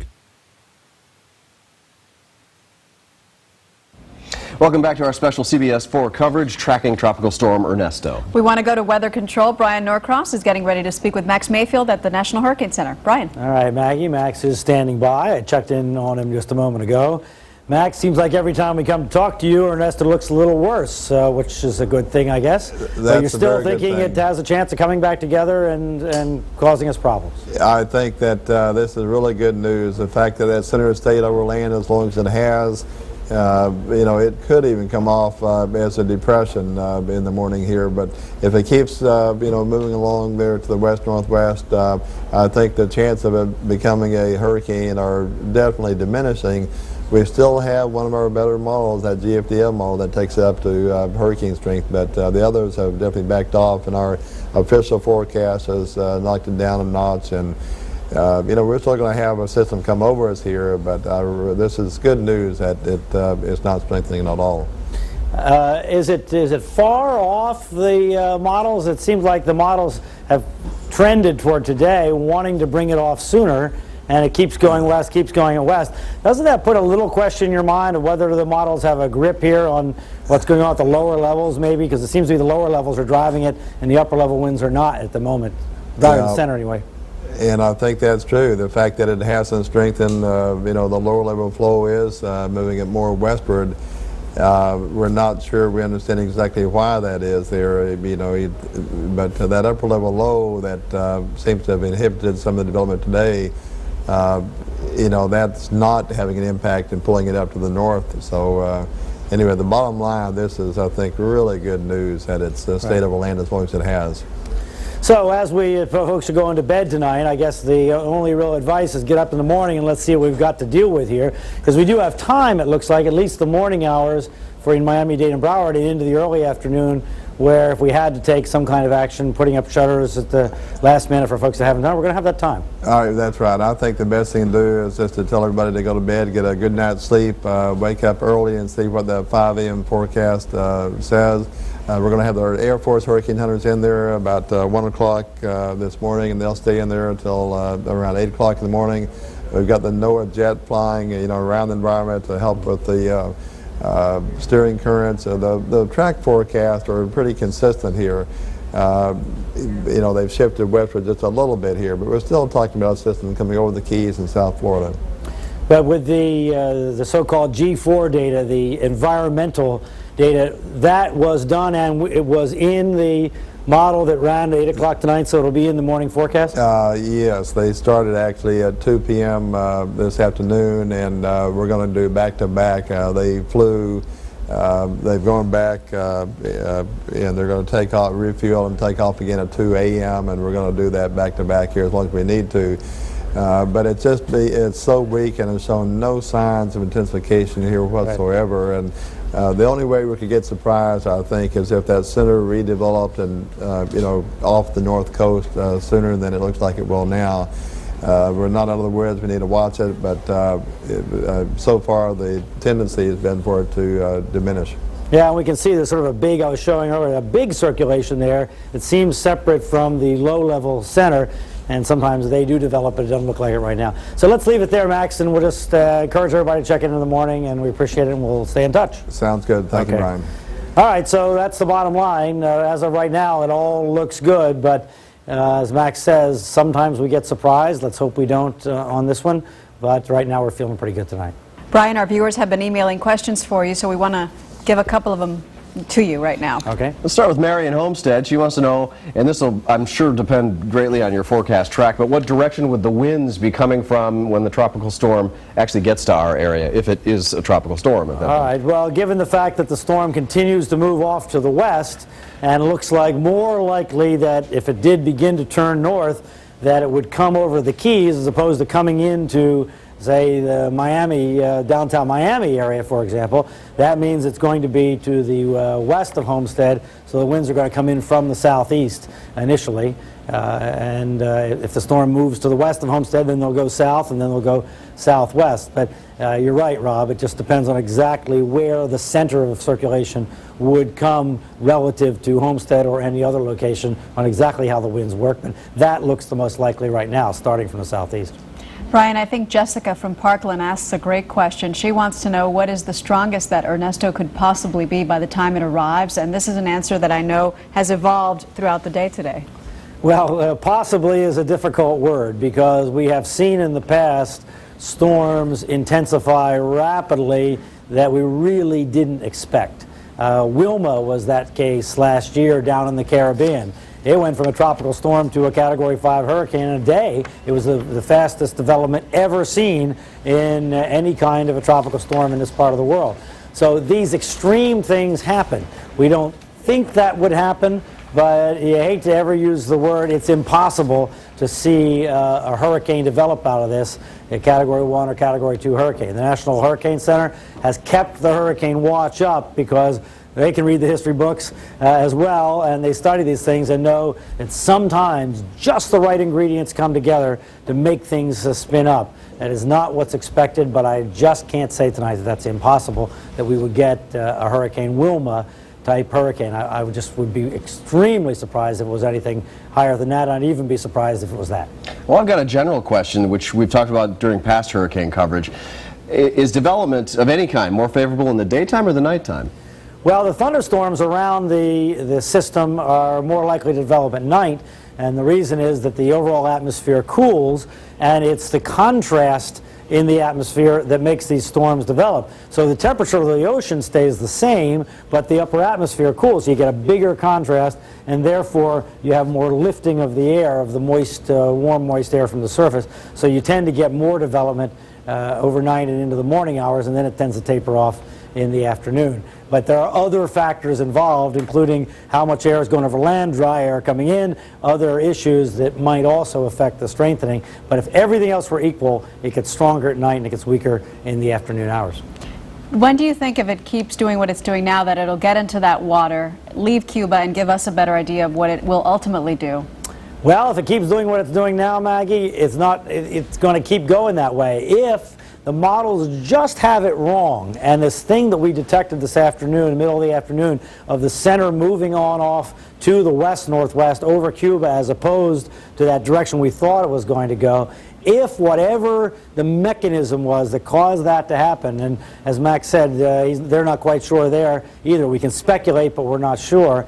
So if it is possible that the computer models just don't have that figured out, and therefore this thing that Ernesto is doing is just going to continue, and that low-level center is going to continue to the west-northwest, and the system will essentially become detached and just weaken and never really pull itself together, and some of the moisture will get swept up over us, but not really as a storm. That would be sort of the best case on the other end of the scale. Still, though, the computer models, the most reliable things that modern science has, say that it is going going to emerge in the overnight hours, so that by the time we get up tomorrow morning, we should have some idea of whether this thing is so disorganized it just doesn't look like it can possibly come together, or it still has enough structure that we will have to be concerned for later in the day tomorrow of the possibility of some sort of significant, if not serious event, but at least a significant event here.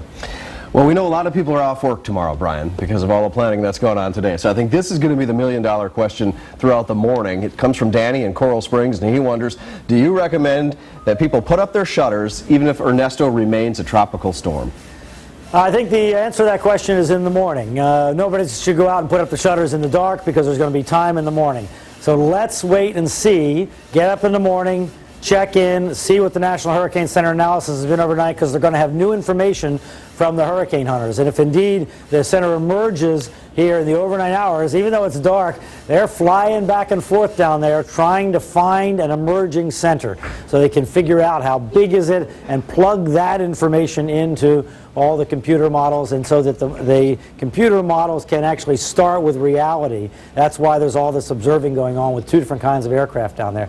So I think the best advice is, let's see what we have in the morning and then make a judgment. There'll be there'll be time tomorrow to take to take action before all this happens. Brian, this last question is from a concerned parent.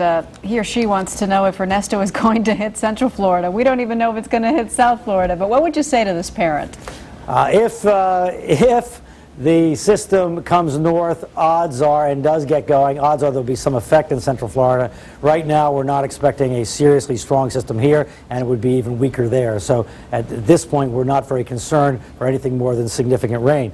Before we go tonight, if we have time, I just want to give the advisory information here. Once again, there's the latitude and the longitude. The 40-mile-an-hour winds continue, and there you see west-northwest at 12 miles an hour is the direction. So there you see, that's the issue right there. How long is it going to continue on that track? The models keep wanting to turn it to the north, and of course the National Hurricane Center cone indeed does that by tomorrow morning, turns it to the north and into our direction. But there is not certainty that that's going to happen. The models have wanted to do that all day today, but it keeps going this way, and it may just be that they're wrong. It may just be that whatever it is that detached the low-level center from the upper level, whether it was that upper low, which is what we speculated this afternoon, and Max Mayfield was talking about, or just some other mechanism going on that was too subtle for the computer models to pick up on.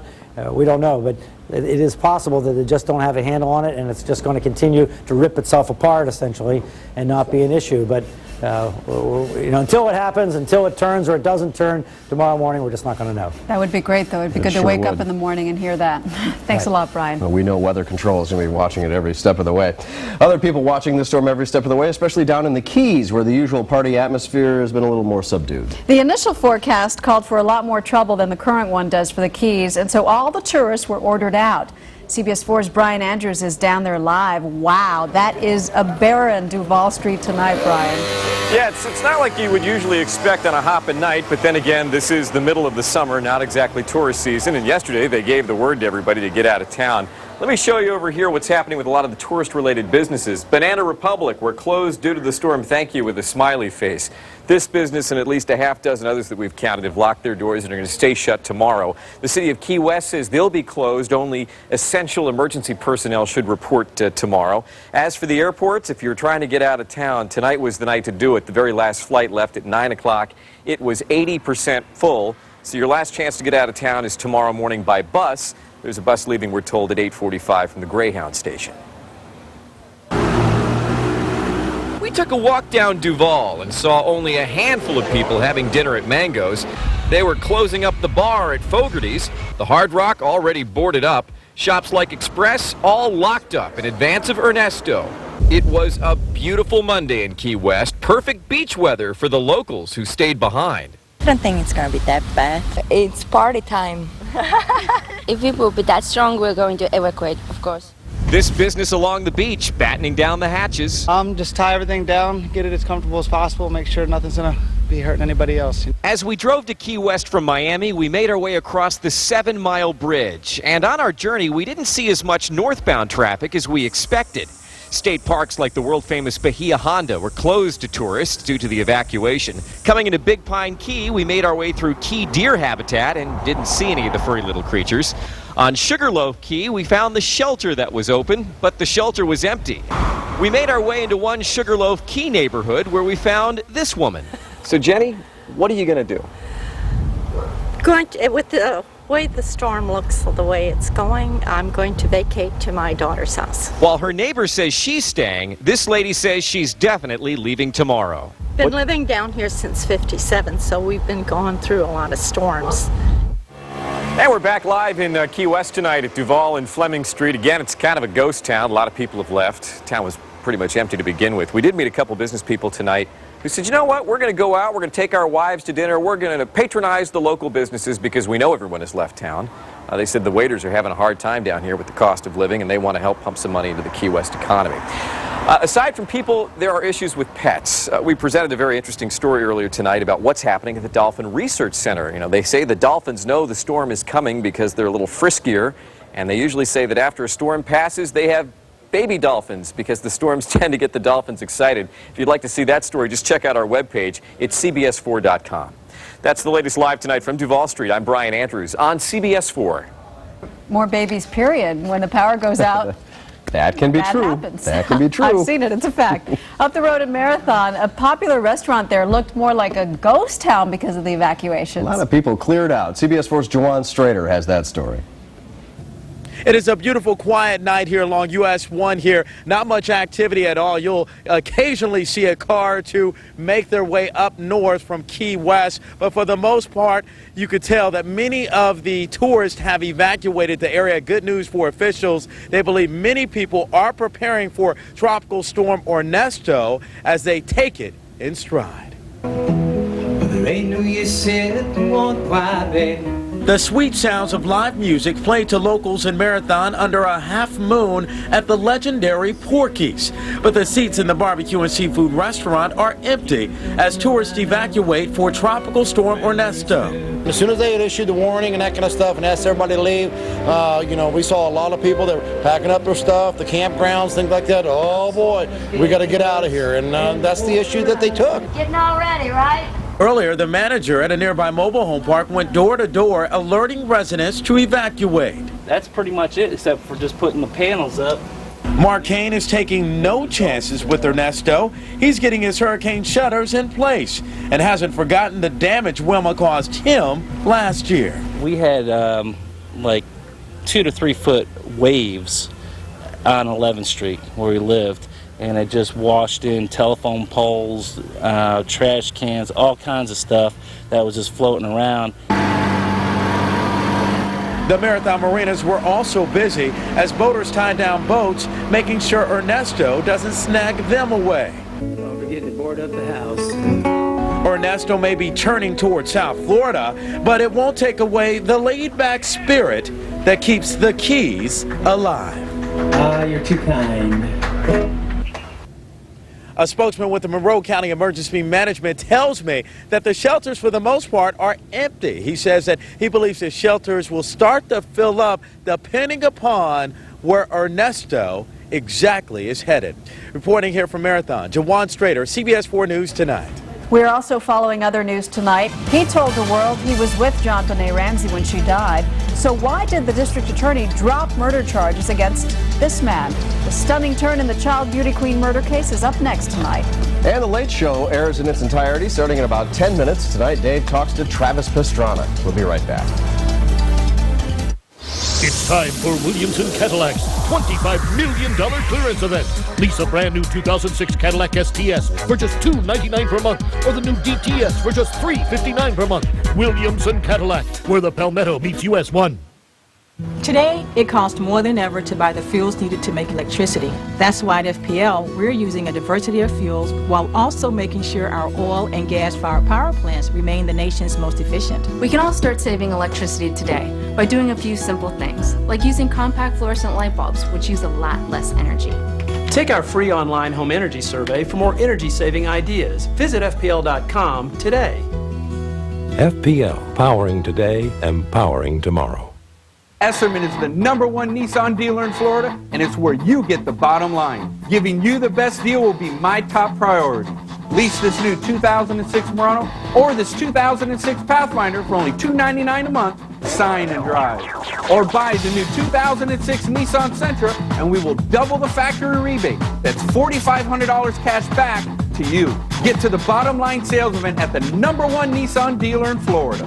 Esserman Nissan, Palmetto and 57th Ave. He came to Hollywood to be a star. You under contract? I'm always ready to play. And the wife of a studio head. Tell me what you want. You can have it. Brought him into a world he'd only dreamed of. But everything has a price. Superman shot himself. What? Someone thinks he didn't. What are these marks? Beat himself up before he shot himself? Based on the true story of TV's Superman. I was gonna wipe the blood off your hands. Prove it. I'm in the picture business. Hollywoodland. Rated R. Starts Friday, September 8th at theaters everywhere. This is not a warning. An official final Honda clearance has been issued in your area. This is your final chance for clearance prices and payments on all Honda trucks, vans, and SUVs, like Odyssey van from just $279 a month. 5-star safety-rated Hondas, the most fuel-efficient vehicles in America. Honda SUVs get up to 29 miles per gallon. This is your final opportunity to save thousands on the largest Honda inventory. All marked down to be eliminated immediately at your South Florida Honda dealers today. It's time for Williamson Hummer's $25 million clearance event. Lease a brand new 2006 Hummer H3 for just $299 per month, or new H2 SUT for just $399 per month. Williamson Hummer, where the Palmetto meets US 1. The question over who killed JonBenet Ramsey is back on the table tonight after DNA proves that John Mark Carr is not the man responsible for her death. Carr is the one who admitted to police that he was with JonBenet when she died nearly 10 years ago. But it's not true because his DNA does not match the DNA found on her body. So Carr will not be charged in this case. However, he still faces child pornography charges in California. Good news tonight about former President Gerald Ford. The nation's oldest living president is now out of the hospital. Last week he received a pacemaker and underwent angioplasty while being treated at the Mayo Clinic in Minnesota. He's now back at his home in Rancho Mirage, California, and is said to be doing well tonight. Now we have a look at tonight's winning lottery numbers. CBS 4 News Tonight will be right back.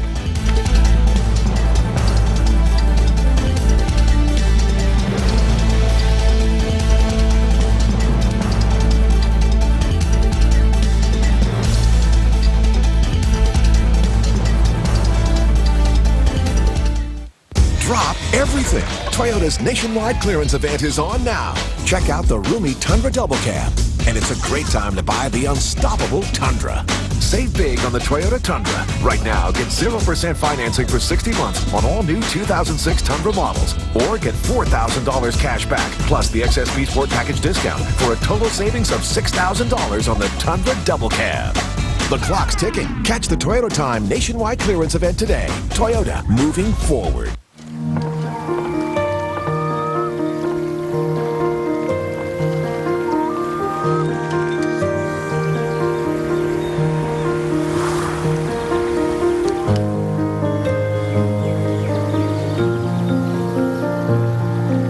You see a place to get away. We see a way you can retire there. We all have a big picture. What's yours? Regions. That's the power of everyday confidence. Dear Dr. Z, my class is learning about the environment. What are you doing to help? Well, class, this Jeep Liberty diesel gets 26 highway miles per gallon. And we're building a flex fuel Commander and Grand Cherokee. Plus, coming soon, the world's cleanest diesel. They're our cleanest 4x4s ever. It's a joke. Is that mustache real? It's back. Employee pricing plus up to $3,000 cash allowance. Get our employee price on most 2006 Jeep vehicles. Today's high fuel costs mean higher electric bills. That's why at FPL our plan of action includes using more low-cost nuclear and coal energy and exploring renewable sources of fuel like solar and wind. We can all start saving electricity today by doing a few simple things, like keeping our thermostat at 78, which saves on cooling costs. Take our free online home energy survey for more energy-saving ideas. Visit FPL.com today. FPL, powering today, empowering tomorrow. Florida newspapers overwhelmingly choose Charlie Crist. Joining Senators Connie Mack, Mel Martinez, John McCain. Charlie Crist is focused and consistent, solid on cultural issues, pro-life, better able to continue the policies of Jeb Bush. The Times demand a leader with clear vision, an independent streak, and a proven track record. Charlie Crist is far and away the best choice. Tom Gallagher is embarrassingly unprepared to lead, shown terrible judgment. Charlie Crist is trustworthy.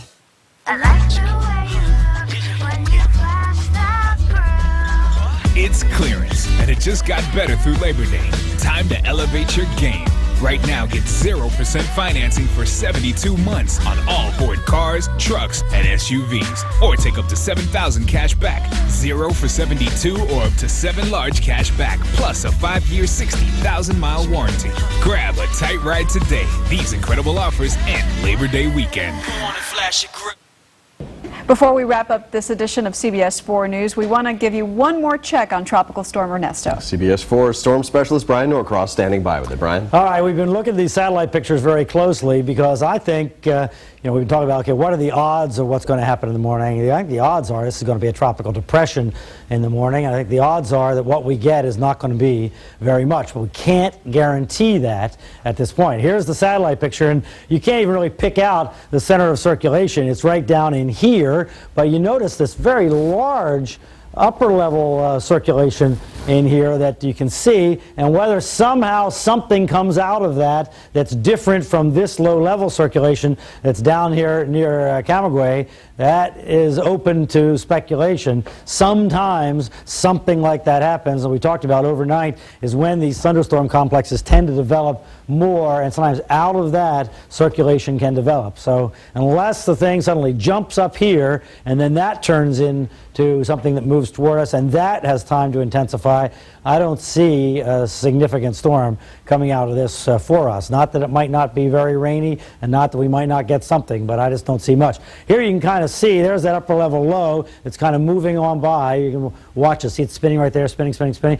And it's coming this way, almost due west. See, it's kind of dragging moisture up already over up toward us, and that may be the feature that ends up bringing us the rain from this thing is the upper level low. And whether anything ever comes out of the low level center and the tropical system, well, we'll just have to see what develops out of that. All right, one more time here, in case you're turning in for David Letterman. David is coming along, just he's waiting for us, so don't worry, you're going to see the whole show. He hasn't even started yet here in South Florida. 21.7 is the latitude, 77.8 is the longitude. He might have started in New York, but he hasn't started here yet. 40-mile-an-hour winds moving west-northwest. West-northwest is that excellent direction right over Cuba and giving them rain, and they really need the rain, by the way. 1,007 millibars, 320 miles southeast of Miami. There it comes, as still as the forecast, to come off in the morning hours, but now the morning hours are like after sunrise, like around 8 a.m., and then moving up toward us in the general area here, 8 p.m., and then moving on to the north, so that by Wednesday morning it's moving on away and up toward central Florida and just dragging moisture up with it. So be very surprised if we don't get moisture just based on the upper level low, but we'll see. We'll just see what happens in the morning. So plan to get up before you do anything, any shutters, anything tomorrow. Tune in just to check and see what's happened with Ernesto. All right, Brian, this is how to do it. Before we let you go, a reminder, for the latest on Tropical Storm Ernesto, join us for CBS 4 News this morning at a special time. We're going to get started early at 4 a.m. tomorrow. We will bring you the latest from Weather Control, of course, also extensive team coverage across South Florida and the Keys. That's tomorrow, right here at 4 a.m.